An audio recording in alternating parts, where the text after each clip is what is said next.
ಶುಭೋದಯ, ಶುಭ ಮುಂಜಾನೆ.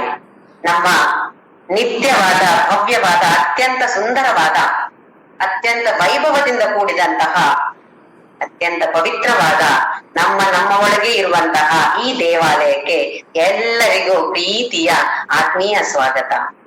ನನ್ನ ಗುರುವಾಗಿರುವ ಕೇರಳದ ಕಾಂಜಂಗಾಡಿನ ಆನಂದಾಶ್ರಮದ ಪಪ್ಪ ಸ್ವಾಮಿ ರಾಮದಾಸ್ ಹಾಗೂ ನನ್ನ ತಾಯಿ ತಂದೆಯರ ಚರಣಾರವಿಂದಗಳಲ್ಲಿ ಅನಂತ ಪ್ರಣಾಮಗಳು. ನಾವು ಈಗ 14ನೇ ಅಧ್ಯಾಯ ಗುಣತ್ರಯ ವಿಭಾಗ ಯೋಗ ಇದನ್ನ ತಿಳಿದುಕೊಳ್ಳುವ ಪ್ರಯತ್ನವನ್ನ ಮಾಡ್ತಾ ಇದ್ದೇವೆ. 13ನೇ ಅಧ್ಯಾಯದಲ್ಲಿ ಕೃಷ್ಣ ಪರಮಾತ್ಮ ಕ್ಷೇತ್ರ, ಕ್ಷೇತ್ರಜ್ಞ, ಪ್ರಕೃತಿ, ಪುರುಷ ಇದರ ಬಗ್ಗೆ ಇರುವಂತಹ ವ್ಯತ್ಯಾಸಗಳನ್ನ ನಮ್ಗೆ ಅತ್ಯಂತ ಅದ್ಭುತವಾಗಿ ತಿಳಿಸಿಕೊಟ್ಟಿದ್ದಾನೆ. ಪ್ರಕೃತಿ, ಪುರುಷ ವ್ಯತ್ಯಾಸ ಇನ್ನೊಂದ್ಸಲ ನೋಡೋಣ. ಪುರುಷ ಅಂದ್ರೆ ಚೇತನ, ಪ್ರಕೃತಿ ಅಂತ ಹೇಳಿದ್ರೆ ಜಡ ಅಥವಾ ಅಚೇತನ.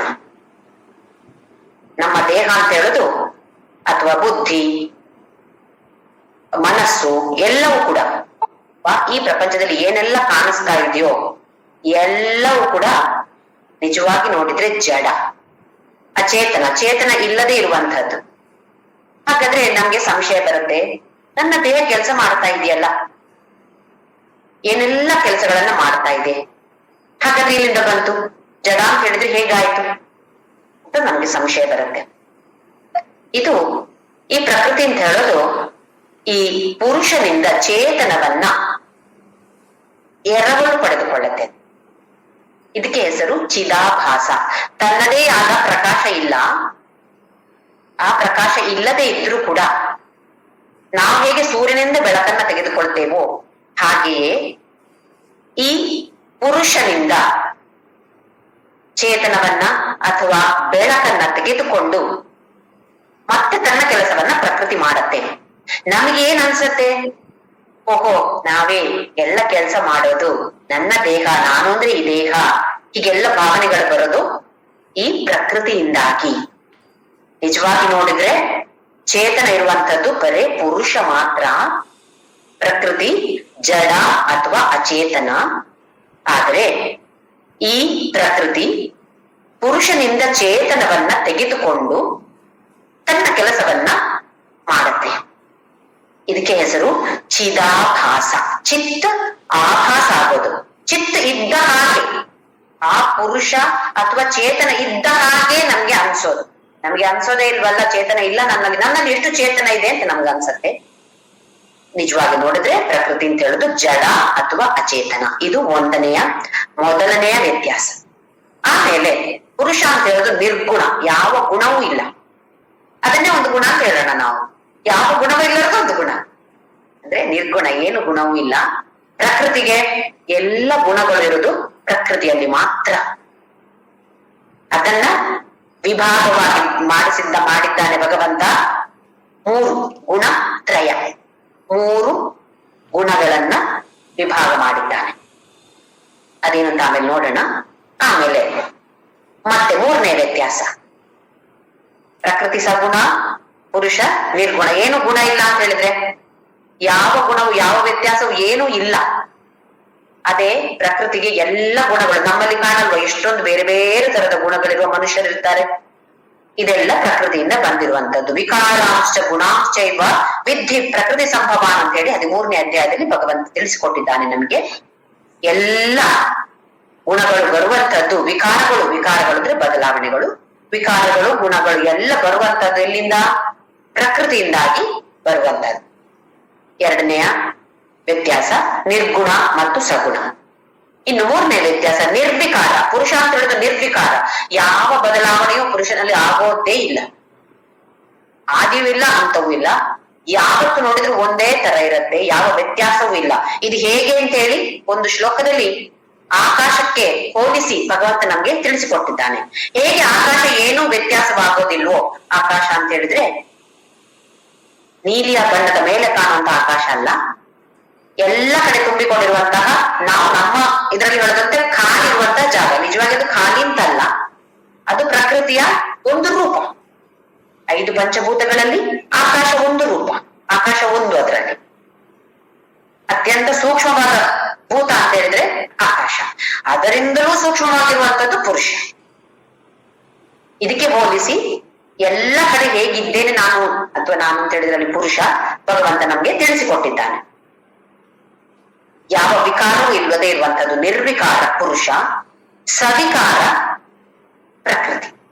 ಎಲ್ಲ ವ್ಯತ್ಯಾಸ ಆಗ್ತಾನೆ ಇರುತ್ತೆ. ಈಗ ನೋಡಿ, ಈಗ ಒಂದು ಕ್ಷಣದಲ್ಲಿ ನಾವಿದ್ದಾಗ ನಮ್ಮ ದೇಹ ಇನ್ನೊಂದು ಕ್ಷಣ ಇರೋದಿಲ್ಲ. ಒಳಗಡೆ ಇರುವಂತಹ ಜೀವಕೋಶಗಳು ಸಾಯ್ತಾನೆ ಇರುತ್ತವೆ, ಮತ್ತೆ ಬೇರೆ ಬೇರೆ ಹುಟ್ಟಿಕೊಳ್ತಾನೆ ಇರ್ತವೆ ಒಂದು ವಯಸ್ಸಿನವರೆಗೆ. ಅದರಿಂದಾಗಿದ್ದಾನೆ ನಮ್ಗೆ ಎಲ್ಲ ಕ್ಷೀಣತೆ ಎಲ್ಲ ಬರೋದು, ಬಲಹೀನತೆ, ದೇಹದಲ್ಲಿ ಬಲಹೀನತೆ, ಮನಸ್ಸಿನಲ್ಲಿ ಬಲಹೀನತೆ, ಬುದ್ಧಿಯಲ್ಲಿ ಬಲಹೀನತೆ. ಯಾಕಾಗ್ತಾ ಇದೆ?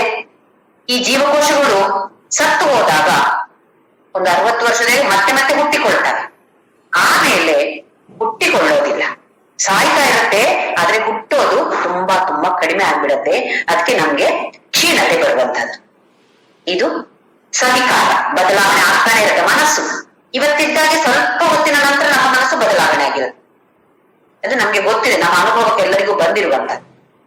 ಹಾಗೆಯೇ ಇನ್ನೊಂದು ಕೊನೆಯ ಮುಖ್ಯವಾದ ವ್ಯತ್ಯಾಸ ಅಂತ ಹೇಳಿದ್ರೆ, ಪುರುಷ ಅಂತ ಹೇಳೋದು ಸತ್ಯ, ಪ್ರಕೃತಿ ಅಂತ ಹೇಳೋದು ಮಿಥ್ಯ.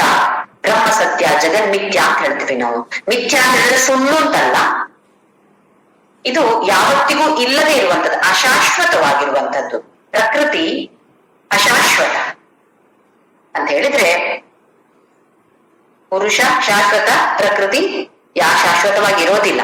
ಹಾಗೆ ಅದರಲ್ಲೂ ಹೇಳಿದ್ರೆ ಮತ್ತು ಆಳವಾಗಿ ನಾವು ನೋಡಿದ್ರೆ ಪ್ರಕೃತಿಗೂ ಆದಿ ಅನಾದಿಂದ ಇಲ್ಲ. ಆದ್ರೆ ಕೆಲವು ಸಮಯ ವ್ಯಕ್ತಪಡಿಸತ್ತೆ, ವ್ಯಕ್ತ ರೂಪದಲ್ಲಿ ನಮ್ಗೆ ಕಣ್ಣಿಗೆ ಗೋಚರವಾಗುತ್ತೆ. ಇನ್ನು ಕೆಲವು ಸಮಯ ಕಣ್ಣಿಗೆ ಗೋಚರವಾಗೋದಿಲ್ಲ. ಅದು ಒಂದು ಪೊಟೆನ್ಶಿಯಲ್ ಎನರ್ಜಿ ಅಂತ ಹೇಳ್ತೀವಿ. ಹೇಗೆ ಒಂದು ಬೀಜದ ಒಳಗಡೆ ಒಂದು ಶಕ್ತಿ ಇದೆಯೋ, ಆ ಬೀಜವನ್ನು ನೋಡಿದಾಗ ನಮಗೆ ಇದರಿಂದ ಒಂದು ಮರ ಬರುತ್ತೆ ಅಂತ ಒಂದು ಆಲೋಚನೆ ಬರುತ್ತಾ? ಸಣ್ಣ ಬೀಜ, ಕೈಬೇವಿನ ಮರದ ಬೀಜ ನೋಡಿದ್ರೆ ಇಷ್ಟೇ ಸಣ್ಣ ಬೀಜ. ಆ ಬೀಜವನ್ನು ನೋಡಿದ್ರೆ ನಮ್ಗೆ ಇದರಿಂದ ಒಂದು ದೊಡ್ಡ ಮರ ಯಾವ್ದಾದ್ರು ಬರುತ್ತೆ ಅಂತ ನಮ್ಗೆ ಆಲೋಚನೆ ಬರೋದಿಲ್ಲ, ಕನಸಲ್ಲೂ ಅದು ಕಾಣೋದಿಲ್ಲ. ಈಗ ನಮ್ಗೆ ಗೊತ್ತಿದೆ, ನೋಡಿ ಗೊತ್ತಿದೆ, ಹಾಗಾಗಿ ನಮ್ಗೆ ಬರುತ್ತೆ ಅಂತ. ಅಂದ್ರೆ ಆ ತರದ ಶಕ್ತಿ ಅಡಗಿದೆ ಆ ಬೀಜದಲ್ಲಿ. ಹಾಗೆ ಪ್ರಕೃತಿ ಕೂಡ ಸ್ವಲ್ಪ ಸಮಯ ವ್ಯಕ್ತವಾಗಿರುತ್ತೆ, ಸ್ವಲ್ಪ ಸಮಯ ಅವ್ಯಕ್ತವಾಗಿರುತ್ತೆ. ಅವ್ಯಕ್ತ ನೀನಿ ಭೂತಾನಿ ವ್ಯಕ್ತ ಮಧ್ಯಾಹ್ನಿ ಭಾರತ ಅವ್ಯಕ್ತ ನಿಧನಾನೇವ ತತ್ರಕ ಪರಿದೇವನ ಅಂತ ಹೇಳಿದಾನೆ ಕೃಷ್ಣ 2ನೇ ಅಧ್ಯಾಯದಲ್ಲಿ. ಸ್ವಲ್ಪ ಸಮಯ ಕಾಣುತ್ತೆ, ಸ್ವಲ್ಪ ಸಮಯ ಕಾಣೋದಿಲ್ಲ. ನಾವು ಕೂಡ ಸ್ವಲ್ಪ ಸಮಯ ಈ ದೇಹದಲ್ಲಿ ಇರ್ತೇವೆ, ಮತ್ತೆ ಈ ದೇಹವನ್ನ ಬಿಟ್ಟು ನಾನು ಅಂತ ಹೇಳೋದು ಆತ್ಮ ಶಾಶ್ವತವಾಗಿರುತ್ತೆ. ಆದ್ರೆ ಬೇರೆ ದೇಹದಲ್ಲಿ, ಮತ್ತೆ ಈ ದೇಹ ಇಲ್ಲ, ಮತ್ತೆ ಬೇರೆ ದೇಹ. ಹಾಗೆ ಎಷ್ಟು ಜನ್ಮವನ್ನ ನಾವು ಮೊದಲು ಎತ್ತಿದೆವೋ ಗೊತ್ತಿಲ್ಲ, ಇನ್ನೆಷ್ಟು ಜನ್ಮ ಎತ್ತಬೇಕು ಅದು ಕೂಡ ಗೊತ್ತಿಲ್ಲ. ಆದ್ರೆ ಯಾವುದು ಶಾಶ್ವತವಾಗಿಯೂ ಇರೋದಿಲ್ವೋ ಅದಕ್ಕೆ ಮಿಥ್ಯ ಅಂತ ಹೇಳೋದು. ಹಾಗೆ ಪುರುಷ ಅಂತ ಹೇಳೋದು ಸತ್ಯ, ಪ್ರಕೃತಿ ಅಂತ ಹೇಳೋದು ಮಿಥ್ಯ ಅಥವಾ ಜಗನ್ ಮಿಥ್ಯ ಅಂತ ಹೇಳೋದು. ಇದು 4 ಅತ್ಯಂತ ಮುಖ್ಯವಾದ ವ್ಯತ್ಯಾಸಗಳು. ಮತ್ತೊಂದ್ಸಲ ನೋಡೋಣ. ಪುರುಷ ಅಂತ ಹೇಳೋದು 4 ವ್ಯತ್ಯಾಸಗಳು ಎಲ್ರಿಗೂ ಅರ್ಥ ಆಯ್ತು ಅಂತ ಅನ್ಕೋತಾ ಇದ್ದೀನಿ. ನಾವು 13ನೇ ಅಧ್ಯಾಯದಲ್ಲಿ ಅತ್ಯಂತ ಎಲ್ಲವನ್ನು ಆಳವಾಗಿ ನೋಡಿದ್ದೇವೆ. ಏನದೆಲ್ಲ ಆ ತರದ ವ್ಯತ್ಯಾಸ ಅಂತ ಹೇಳಿದ್ರೆ ಪುರುಷ ಮತ್ತೆ ಪ್ರಕೃತಿಗೆ. ಮತ್ತೆ ನಾನು ಹೇಳೋ ಬದಲು ನೀವೇ ಒಂದ್ಸಲ ಆಮೇಲೆ ಕ್ಲಾಸ್ ಆದ್ಮೇಲೆ ಮತ್ತೊಂದ್ಸಲ ಆಲೋಚನೆ ಮಾಡ್ಕೊಳ್ಳಿ, ಏನಿರ್ಬೋದು ಇದು 4 ಅಂತೇಳಿ ಒಂದು ಬರೆದಿಟ್ಕೋಬಹುದು ಏನೆಲ್ಲ ಅಂತ ಹೇಳಿ. ಹಾಗೆಯೇ ಈ 14ನೇ ಅಧ್ಯಾಯದಲ್ಲಿ 1ನೇ ಮತ್ತೆ 2ನೇ ಶ್ಲೋಕದಲ್ಲಿ ಭಗವಂತ ಜ್ಞಾನ, ಯಾವ ಜ್ಞಾನ? ಆತ್ಮದ ಬಗ್ಗೆ ಜ್ಞಾನ. ಇದು ಉತ್ತಮವಾದ ಜ್ಞಾನ ಅಂತ ಹೇಳಿದಾನೆ. ಹಾಗೆ ಉತ್ತಮವಾದ ಫಲವನ್ನು ಕೊಡುತ್ತೆ ಈ ಜ್ಞಾನ. ಪರ ಮತ್ತೆ ಉತ್ತಮ ಅಂತ ಹೇಳುವ 2 ಶ್ರೇಷ್ಠ ಶಬ್ದಗಳನ್ನ, ಎರಡರದ್ದು ಅರ್ಥ ಶ್ರೇಷ್ಠ ಅಂತ, ಶಬ್ದವೂ ಶ್ರೇಷ್ಠ ಅರ್ಥವೂ ಶ್ರೇಷ್ಠ ಆಗಿರುವಂತಹ ಶಬ್ದವನ್ನ ಉಪಯೋಗಿಸಿ ಭಗವಂತ ಅಲ್ಲಿ ಒತ್ತಿ ಹೇಳ್ತಾನೆ, ಈ ಜ್ಞಾನ ಅತ್ಯಂತ ಮುಖ್ಯವಾದದ್ದು, ಈ ಜ್ಞಾನದ ಫಲವೇ ನಮಗೆ ಗುರಿ ಅಂತ 1 ಮತ್ತೆ 2ನೇ ಶ್ಲೋಕದಲ್ಲಿ ವಿವರಿಸಿದ್ದಾನೆ.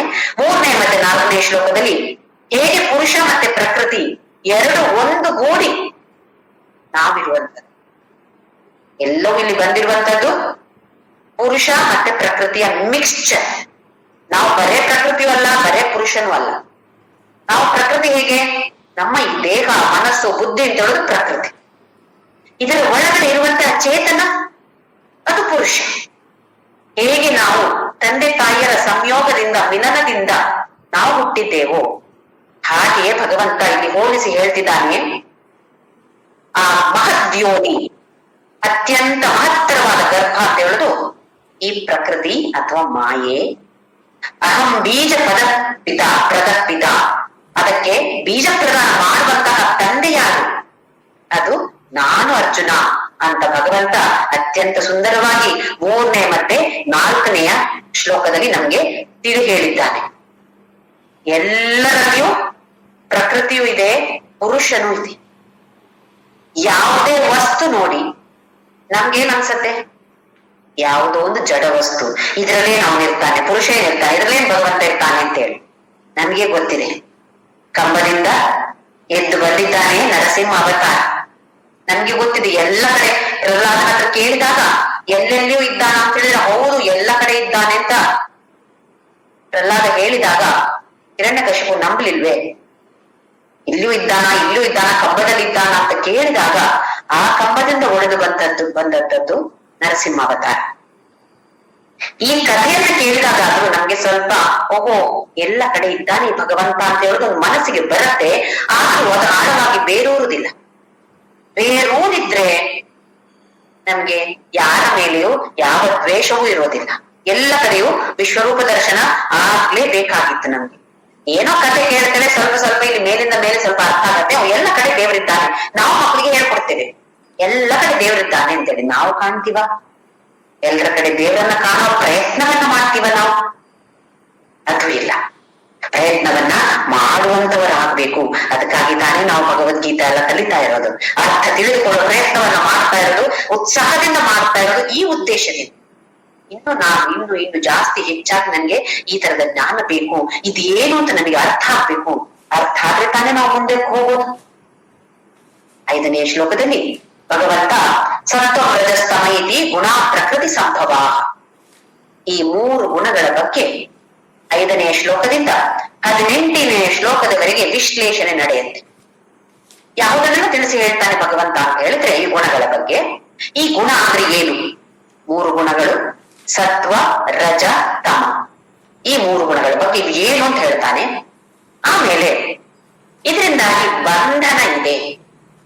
ಯಾವುದೇ ಗುಣ ಇರಲಿ, ಇದರಿಂದಾಗಿ ಬಂಧನ ಇದೆ. ಇಲ್ಲಿ ಗುಣ ಅಂತ ಹೇಳಿದ್ರೆ ಎಲ್ಲರಲ್ಲಿಯೂ ಎಲ್ಲ ಗುಣಗಳು ಇದೆ. ನಮ್ಮಲ್ಲಿಯೂ ಸತ್ವ ರಜ ತಮ ಗುಣ ಇದೆ. ಹಾಗೆಯೇ ಒಂದು ಜಡವಸ್ತು ನೋಡಿ, ಒಂದು ಕುರ್ಚಿ ನೋಡಿ, ನಮ್ಮ ಜ್ಞಾಪಕಕ್ಕೆ ಬರಬೇಕು. ಓಹೋ, ಈ ಕುರ್ಚಿಯಲ್ಲಿ ಕೂಡ ಸತ್ವ ರಜ ತಮ 3 ಗುಣಗಳಿವೆ. ಆದ್ರೆ ಯಾವುದು ಪ್ರಧಾನವಾಗಿದೆ ಅಂತ ನಮ್ಗೆ ಅದು ಮುಖ್ಯ. ನಮ್ಮಲ್ಲಿ ಯಾವ ಗುಣ ಪ್ರಧಾನವಾಗಿದೆ? ಈಗ ಸತ್ವ ಗುಣ, ಅವ್ರು ಭಾರಿ ಸಾತ್ವಿಕರು ಅಂತ ಹೇಳ್ತೀವಲ್ಲ, ಅಂದ್ರೆ ಅವರಲ್ಲಿ ರಜಸ್ ಇಲ್ವಾ, ತಮ ಗುಣ ಇಲ್ವಾ? ಇದೆ. ಆದ್ರೆ ಪ್ರಬಲವಾಗಿರುವಂಥದ್ದು, ಪ್ರಧಾನವಾಗಿರುವಂಥದ್ದು ಸತ್ವಗುಣ. ಇದನ್ನ ನಾವು ಅರ್ಥ ಮಾಡಿಕೊಳ್ಬೇಕು. ಎಲ್ಲ ಪ್ರಕೃತಿಯಲ್ಲಿರುವ ಎಲ್ಲ ಭೂತಗಳಲ್ಲಿಯೂ 3 ಗುಣಗಳು ಇವೆ. ಆದ್ರೆ ಅದ್ ಯಾವ ಪ್ರಪೋರ್ಷನ್ ಅಲ್ಲಿ ಇದೆ, ಯಾವ್ದು ಜಾಸ್ತಿ ಇದೆ, ಯಾವ್ದು ಅತ್ಯಂತ ಕಡಿಮೆ ಇದೆ, ಇದರ ಮೇಲೆ ನಮ್ಮ ಸ್ವಭಾವ ಬದಲಾಗ್ತಾ ಹೋಗುತ್ತೆ. ಕೆಲವರಿಗೆ ನೋಡಿದ್ರೆ ಯಾವತ್ತು ನೋಡಿದ್ರೆ ಸಿಟ್ಟು, ಇನ್ನೊಬ್ರಿಗೆ ಯಾವತ್ತು ನೋಡಿದ್ರು ನಿದ್ದೆ, ಇನ್ನೊಬ್ರಿಗೆ ಯಾವತ್ತು ನೋಡಿದ್ರು ಕೆಲಸ ಮಾಡ್ತಾನೆ ಇರ್ಬೇಕು. ಅದೆಲ್ಲವೂ ಕೂಡ ಬೇರೆ ಬೇರೆ ಗುಣಗಳಿಂದಾಗಿ ಅದೆಲ್ಲ ಒಟ್ಟು ಸೇರಿ ಒಂದಾಗಿರ್ತದೆ ತಾನೆ, ಅದರಿಂದಾಗಿ ಬಂದಿರುವಂತ.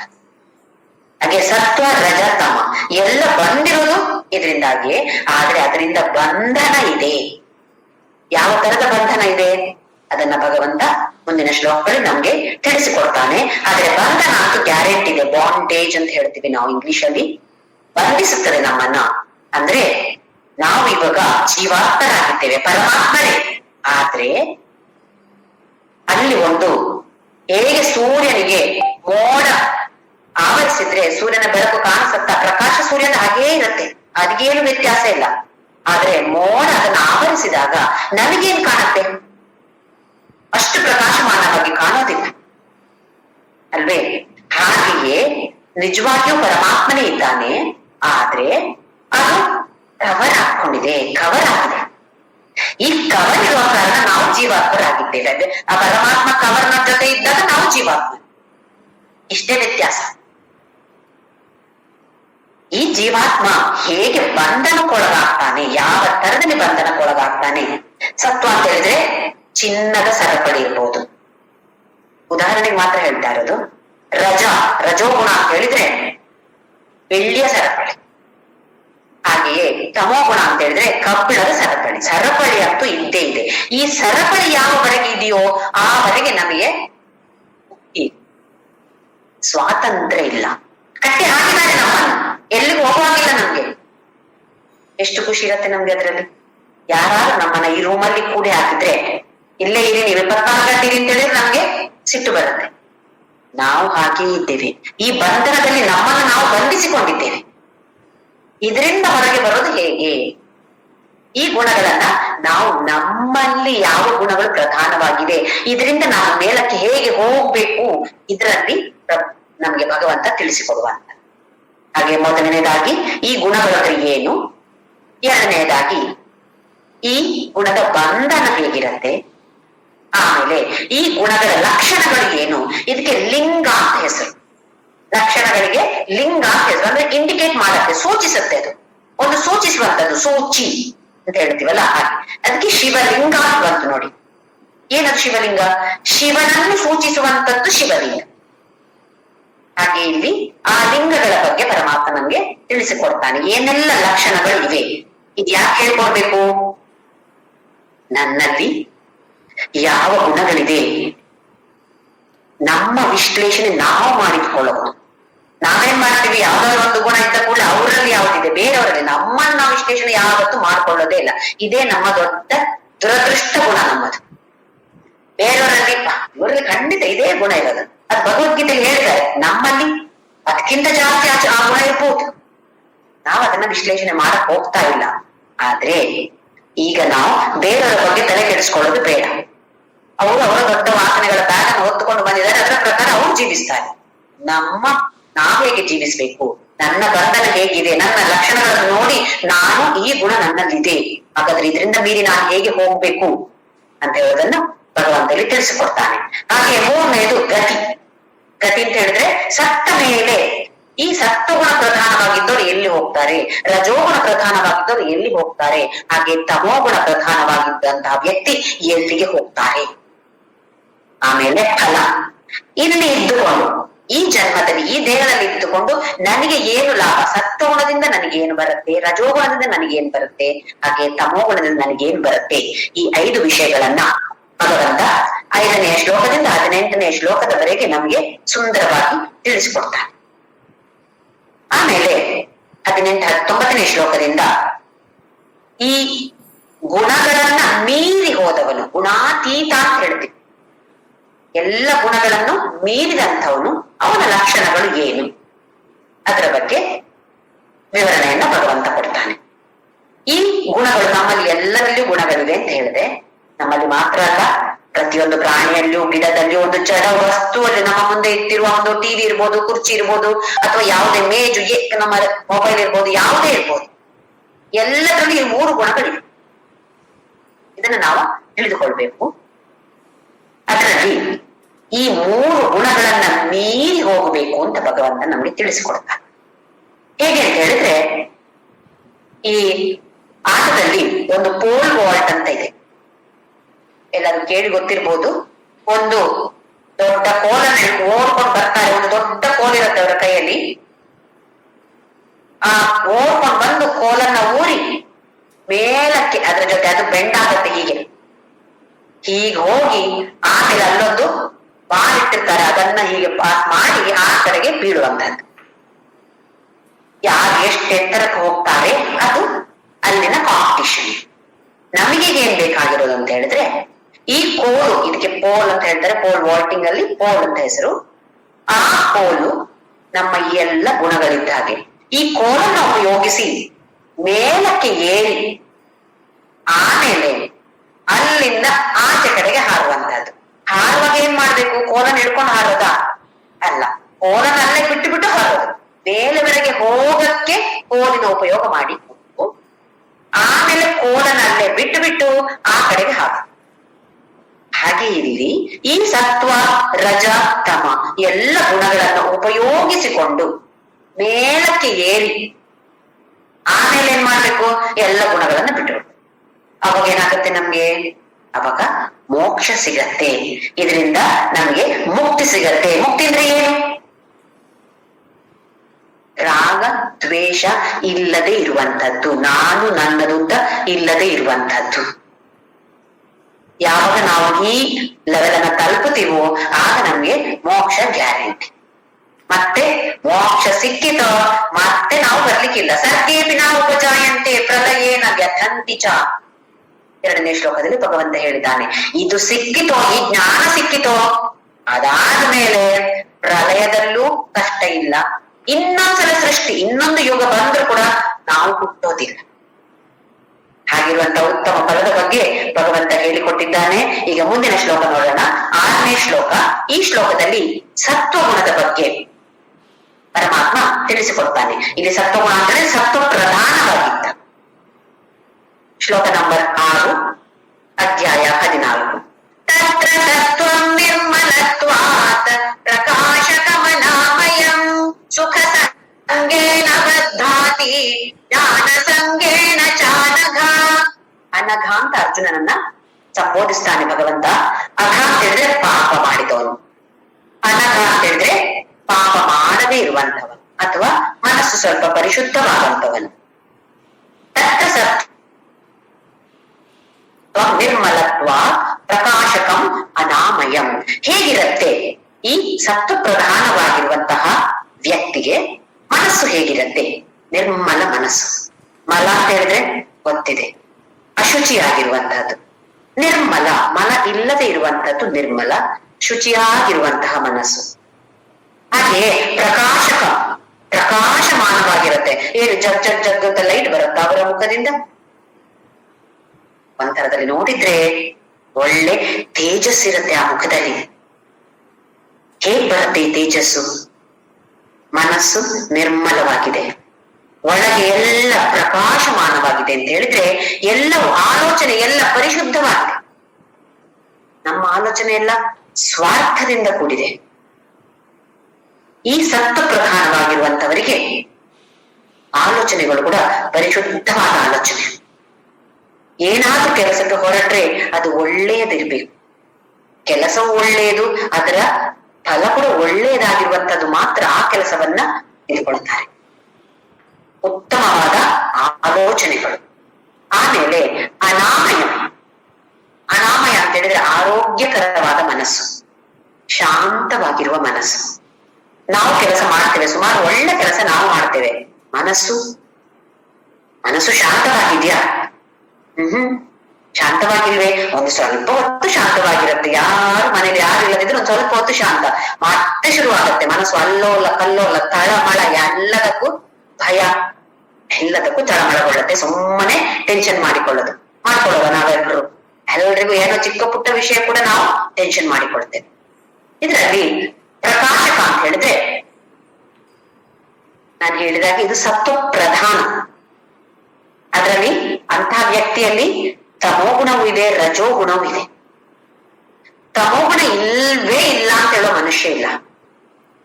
ತಮೋಗುಣ ಇಲ್ಲ ಅಂತ ಹೇಳಿದ್ರೆ ನಿದ್ದೆಯೂ ಬರೋದಿಲ್ಲ. ತಮೋಗುಣದಿಂದಾಗಿ ನಮ್ಗೆ ನಿದ್ದೆ ಬರೋದು. ನಿದ್ದೆ ಎಷ್ಟು ಮುಖ್ಯ ನಮಗೆ. ನಮ್ಮ ದೇಹಕ್ಕೂ ಹಾಗೂ ಮನಸ್ಸಿಗೂ ಬುದ್ಧಿಗೂ ವಿಶ್ರಾಂತಿಯನ್ನ ಕೊಡುವಂಥದ್ದು, ವಿರಾಮವನ್ನ ಕೊಡುವಂಥದ್ದು ನಿದ್ದೆ ಬೇಕೇ ಬೇಕು. ಹಾಗಾಗಿ ತಮೋಗುಣ ಅಂತೂ ಖಂಡಿತ ಇದೆ. ಅದು ಎಂತ ಜ್ಞಾನಿ ಆಗಿರ್ಲಿ, ಅವನಿಗೆ ಮೋಕ್ಷ ಸಿಗತ್ತೆ ಅಂತ ಇದ್ರೂ ಕೂಡ ಈ 3 ಗುಣಗಳು ಇದ್ದೇ ಇರುತ್ತೆ. ನಾವೇನ್ ಅನ್ಕೋತೀವಿ, ಯಾವುದೋ ಒಬ್ಬ ಸನ್ಯಾಸಿ, ಓ ಒಳ್ಳೆ ಜ್ಞಾನಿಯಪ್ಪ ಅಂತ ಯಾರೋ ಹೇಳಿರ್ತಾರೆ. ಹೌದು, ಹೋಗಿ ನೋಡ್ತೇವೆ ಅವರನ್ನ. ಅವ್ರೇನ್ ಮಾಡ್ತಾರೆ? ಆ ಜ್ಞಾನಿ ಒಳ್ಳೆ ಊಟ ತಿಂತ ಇರ್ತಾರೆ, ರುಚಿಕರವಾದ ಊಟ ಕೊಡ್ತಾರೆ ಅವರಿಗೆ. ಅವಾಗ ನಮ್ಗೆ ಅನ್ಸುತ್ತೆ, ಓಯ್ ಇವರೆಂತ ಜ್ಞಾನಿ, ಇವರೆಂತ ಸನ್ಯಾಸಿ, ಇವರೆಂತ ಸ್ವಾಮೀಜಿ, ಇವರೆಲ್ಲ ಒಳ್ಳೆ ಒಳ್ಳೆ ಊಟ ಮಾಡ್ತಿದ್ದಾರೆ. ಯಾರು ಹೇಳಿದ್ರು ಅವ್ರು ಒಳ್ಳೆ ಊಟ ಮಾಡಬಾರ್ದು ಅಂತ? ನಾವು ಮಾತ್ರ ಒಳ್ಳೆ ಊಟ ಮಾಡ್ಬೇಕಾ? ಜ್ಞಾನಿಗಳಿಗೆ ಒಳ್ಳೆ ಊಟ ಬೇಡವಾ? ಇದು ನಮ್ಮ ತಪ್ಪು ಕಲ್ಪನೆ. ನಮ್ಮ ಕಲ್ಪನೆಯಲ್ಲಿ ಹೇಗೆ ಅಂತ ಹೇಳಿದ್ರೆ, ಜ್ಞಾನಿ ಅಥವಾ ಸ್ವಾಮೀಜಿ ಸನ್ಯಾಸಿ ಅಂತ ಹೇಳಿದ್ರೆ ಅವರು ಈ ಕೇಸರಿ ಬಣ್ಣದ ಬಟ್ಟೆಯನ್ನ ಉಟ್ಟುಕೊಂಡಿರ್ಬೇಕು, ತಲೆ ಎಲ್ಲ ಬೋಳಿಸಿರ್ಬೇಕು, ಆಮೇಲೆ ಯಾವುದ್ರಲ್ಲಿ ಅವರಿಗೆ ಆಸೆ ಇರಬಾರ್ದು. ಅವ್ರು ತಿನ್ನೋದೇನು ಬರೇ ಸತ್ತ ಊಟ ತಿನ್ಬೇಕು, ಖಾರ ಇರಬಾರ್ದು, ಅದ್ರಲ್ಲಿ ಉಪ್ಪಿರಬಾರ್ದು, ಸಿಹಿ ಇರಬಾರ್ದು, ಯಾವ್ದು ಇರಬಾರ್ದು, ಹೀಗಿರೋ ಊಟ ಅವರು ಊಟ ಮಾಡ್ಬೇಕು.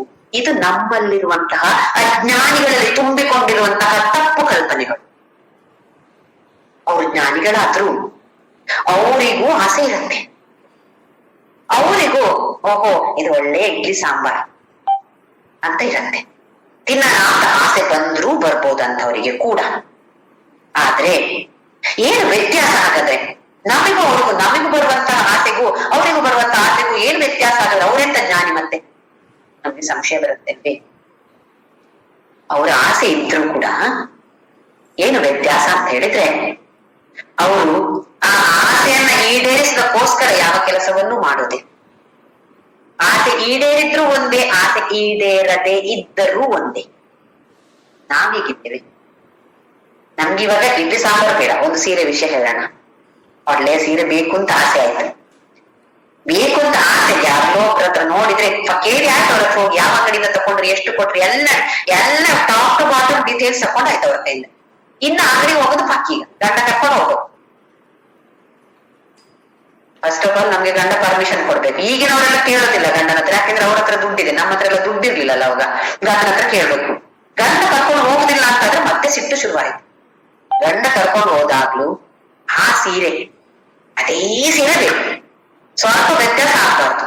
ಸ್ವಲ್ಪ ವ್ಯತ್ಯಾಸ ಆಯ್ತು, ಇಲ್ಲಿ ಬೇರೆ ಇಲ್ಲ ಅಂತ ಹೇಳಿದ್ರೆ ಅವ್ರು ಹೇಳಿದ್ರೆ ಮತ್ತೆ ಅವ್ರ ಹತ್ರ ಸಿಟ್ಟು. ನಮ್ಗೆ ತರಿಸಿ ಕೊಡ್ಲಿಕ್ಕೆ ಆಗ್ತದ? ಆಯ್ತು, ಇನ್ನು ಒಂದು 10 ದಿನದಲ್ಲಿ ತರಿಸ್ಕೊಡ್ತೇವೆ ಅಂದ್ರೆ ಇನ್ನು 10 ದಿನ ಅದರದ್ದೇ ಜಪ ನಮ್ಗೆ. ನಾವು ಯಾವ ತರದಲ್ಲಿ ನಡೀತಾ ಇದ್ದೇವೆ? ಆ ಆಸೆ ಈಡೇರಕ್ಕೋಸ್ಕರ ಅದರ ಪ್ರಕಾರ ನಾವು ನಮ್ಮ ಜೀವನವನ್ನ ನಡೆಸ್ತಾ ಇದ್ದೇವೆ. ಅದೇ ಜ್ಞಾನ ಒಳ್ಳೆ ಇಡ್ಲಿ ಸಾಂಬಾರ್ ಕೊಡಿ, ಒಳ್ಳೆ ಸೀರೆ ಉಡುವಂತವ್ರು ಅಂತ ಹೇಳ್ತಾ ಇಲ್ಲ, ಸೀರೆ ಉಟ್ಕೊಟ್ರು ಕೂಡ. ಈಗ ಜ್ಞಾನಿಗಳಾದ ಎಷ್ಟೋ ಹೆಂಗಸರಿಗೆ ಒಳ್ಳೆ ಸೀರೆ ಕೊಟ್ಟರೆ ಉಟ್ಕೋತಾರೆ, ಉಟ್ಕೊಳ್ಳೋದಿಲ್ಲ ಅಂತ ಏನೂ ಇಲ್ಲ, ಉಟ್ಕೊಳ್ತಾರೆ. ಆದ್ರೆ ಅದರ ಮೇಲೆ ವ್ಯಾಮೋಹ ಇಲ್ಲ. ಇದ್ರೂ ಖುಷಿಯಲ್ಲಿರ್ತಾರೆ, ಇಲ್ಲದೆ ಇದ್ರೂ ಖುಷಿಯಲ್ಲಿರ್ತಾರೆ. ಇದು ನಮಗೆ ಅವರಿಗೆ ಇರುವಂತಹ ವ್ಯತ್ಯಾಸ. ನನ್ಗೆ ಒಂದು ಕೋರಿಕೆ ಬಂತು ಅಂತ ಆದ್ರೆ, ಆಸೆ ಬಂತು ಅಂತ ಈಡೇರುವ ತನಕ ನಮ್ಗೆ ಮತ್ತೆ ತಳಮಳ ಅನ್ಸಲ್ಲ.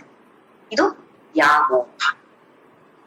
ಅವರಿಗೆ ಆಸೆ ಬಂದ್ರು ಆ ಆಸೆ ಹೀಗೆ ಈಡೇರ್ಬೇಕು ಅಂತ ಏನೂ ಇಲ್ಲ ಅವ್ರಿಗೆ. ಯಾರಾದ್ರೂ ಒಳ್ಳೆ ಇಡ್ಲಿ ಸಾಂಬಾರ್ ಕೊಟ್ರೆ ಚೆನ್ನಾಗಿ ಹೊಡಿತಾರೆ ಅವರು.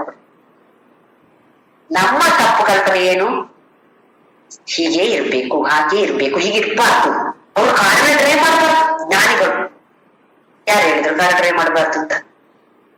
ಏನು ಈ ತರದ ಭಾವನೆಗಳು ನಿಜವಾಗ್ಲೂ ಇಲ್ಲ. ಆದ್ರೆ ನಮ್ಮಲ್ಲಿರುವಂತಹ ತಪ್ಪು ಕಲ್ಪನೆಗಳಿಂದಾಗಿ ನಾವು ಅವರನ್ನ ಜಡ್ಜ್ ಮಾಡುದು. ಇವ್ರೆಂತ ಜ್ಞಾನಿ ಮಾರ್ಯಾರೆ, ಇವ್ರೆಂತ ಸನ್ಯಾಸಿ, ಇವ್ರು ಹೀಗೆಲ್ಲ ಮಾಡ್ತಾರೆ, ಹೋಗಿ ಇವ್ರೆಂತ ಹಂಗೆ ಅವ್ರ ಮೇಲೆ ಅಂತ ಒಳ್ಳೆ ಭಾವನೆ ಇಲ್ಲ. ನಿಮ್ಮ ಕಲ್ಪನೆ, ನಿಮ್ಮ ಭಾವನೆಗಳು ಯಾರಿಗೆ ಬೇಕು? ಅವರಿಗೆ ನಮ್ಮ ಸರ್ಟಿಫಿಕೇಟ್ ಬೇಕಾ? ಬೇಡ ಅಲ್ವಾ? ಮತ್ತೆ ನಮ್ಮನ್ನ ನಾವು ಯಾಕೆ ಹಾಳು ಮಾಡಿಕೊಳ್ಳೋದು? ಅವರನ್ನ ಇವರನ್ನ ಜಡ್ಜ್ ಮಾಡಿಕೊಂಡು ನಮ್ಮನ್ನ ನಾವು ಫಸ್ಟ್ ಜಡ್ಜ್ ಮಾಡಿಕೊಳ್ಳೋಣ. ನಾನು ಏನು, ನನ್ನ ಲಕ್ಷಣಗಳು ಏನು, ನಾನಿದ್ರಲ್ಲಿ ನನ್ನಲ್ಲಿ ಯಾವ ಗುಣ ಪ್ರಧಾನವಾಗಿದೆ, ಪರಮಾತ್ಮ ಹೀಗೆ ಹೇಳ್ತಿದ್ದಾನೆ ಅಂತ ಆದ್ರೆ ನನ್ನಲ್ಲಿ ನನ್ನ ಮನಸ್ಸು ನಿರ್ಮಲವಾಗಿದ್ಯಾ, ನನ್ನ ಮನಸ್ಸು ಪ್ರಕಾಶವಾಗಿದೆ ಅಂತ ಹೇಳಿದ್ರೆ ಈ ತರದ ಜ್ಞಾನ ಬೇಕು ಅಂತ ಹೇಳುವ ಆಸೆ ಬರುತ್ತೆ. ಇಚ್ಛಾಶಕ್ತಿ, ಜ್ಞಾನ ಶಕ್ತಿ, ಕ್ರಿಯಾಶಕ್ತಿ ಬೇಕು, ಉತ್ಸಾಹ ಬೇಕು. ಇಲ್ಲದೆ ಇದ್ರೆ ಯಾರು ಏನು ಹೇಳ್ಕೊಡ್ತಾರ, ಯಾರಿಗೆ ಬೇಕು, ನನ್ಗೆ ಬೇಡ, ನನ್ಗೆ ಹೇಗಿದ್ರೆ ಅರ್ಥ ಆಗೋದಿಲ್ಲ ಅದು ಅಂತ ಬಿಟ್ಟು ಬಿಡ್ತೇವೆ. ಉತ್ಸಾಹ ಬೇಕು. ಉತ್ಸಾಹ ಬರುವಂತದ್ದು ಹೇಗೆ? ಈ ಪ್ರಕಾಶಮಾನವಾಗಿದೆ, ಮನಸ್ಸು ಪ್ರಕಾಶಮಾನವಾಗಿದೆ, ಎಲ್ಲ ಇಂದ್ರಿಯಗಳು ಕೂಡ ಪ್ರಕಾಶಮಾನವಾಗಿದೆ. ಲೌಕಿಕ ವಿಷಯಕ್ಕಲ್ಲ, ಆಧ್ಯಾತ್ಮಿಕ ವಿಷಯದಲ್ಲಿ ಪ್ರಕಾಶವಾಗಿದೆ ಅಂತ ಹೇಳಿದ್ರೆ ಅಲ್ಲಿ ತಮೋಗುಣ ತುಂಬಾ ಕಡಿಮೆ ಇದೆ. ತಮೋಗುಣ ಜಾಸ್ತಿ ಇದೆಯೋ ಪ್ರಕಾಶವಾಗಿರೋದಿಲ್ಲ. ತಮೋಗುಣ ಅತ್ಯಂತ ಕಡಿಮೆ ಇದೆ, ಕಡಿಮೆ ಆಗಿದೆ ಅಂತ ಹೇಳಿದ್ರೆ ನಿರ್ಮಲ ಪ್ರಕಾಶ ಎಲ್ಲ ಇರುತ್ತೆ. ಹೇಗೆ ಅಂತ ಹೇಳಿದ್ರೆ ನಮ್ಮ ನೀರಿನಲ್ಲಿ ನೋಡಿ ಎಷ್ಟೊಂದು ಬೇರೆ ಬೇರೆ ಕಣಗಳು ಅದರಲ್ಲಿ ಸೇರ್ಕೊಂಡಿರುತ್ತೆ. ಕೆಲವು ನಮಗೆ ಕಾಣಿಸುತ್ತೆ ಅದರಲ್ಲಿ ತೇಲೋದು, ಅದನ್ನು ಕುಡಿಯಕ್ಕೆ ಇಷ್ಟಪಡ್ತೀವ? ಇಲ್ಲ. ಕುಡಿದ್ರೆ ಏನೋ ಒಂದು ಖಂಡಿತ ಗ್ಯಾರಂಟಿ ನಮಗೊಂದು ರೋಗ ಬರುತ್ತೆ ಅಂತ. ಅದೇ ನಾವು ಯಾಕೋಗಾಲು ಕೆಂಟು ಇದೆಲ್ಲ ಉಪಯೋಗಿಸಿ ನಾವು ಕುಡಿತೇವಲ್ಲ ನೀರು, ಅದು ಒಳ್ಳೆಯ ಕ್ಲಿಯರ್ ಆಗಿದೆ ಅಂತೇಳಿ ತಾನೇ ಕುಡಿಯೋದು ನಾವು. ಹಾಗೆಯೇ ತಮೋಗುಣ ಇದ್ರೆ ಈ ಮನಸ್ಸು ನಿರ್ಮಲವಾಗಿರುವುದಿಲ್ಲ. ಅನಾಮಯ ಅಂತ ಹೇಳಿದ್ರೆ ಆರೋಗ್ಯಕರವಾಗಿರೋದು ಹಾಗೂ ಪ್ರಶಾಂತವಾಗಿರೋದು ಅಂತ ಹೇಳಿದ್ರೆ ರಜೋಗುಣ ಕೂಡ ಕಡಿಮೆ ಇದೆ, ತಮೋಗುಣ ಕಡಿಮೆ ಇದೆ, ರಜೋಗುಣ ಕೂಡ ತುಂಬಾ ಕಡಿಮೆ ಇದೆ, ಸತ್ವಗುಣ ಪ್ರಧಾನವಾಗಿದೆ. ಮತ್ತೆ ಮತ್ತೆ ಇದು ನೆನ್ಪಿಟ್ಕೊಳ್ಬೇಕು, ಸತ್ವ ಅಂತ ಹೇಳಿದ್ರೆ ಇಲ್ಲಿ ಸತ್ವಗುಣ ಪ್ರಧಾನ, ರಜೋಗುಣವೂ ಇದೆ ತಮೋಗುಣವಿದೆ ತುಂಬಾ ಕಡಿಮೆ, ಆದ್ರೆ ಸತ್ವಗುಣ ಪ್ರಧಾನವಾಗಿದೆ.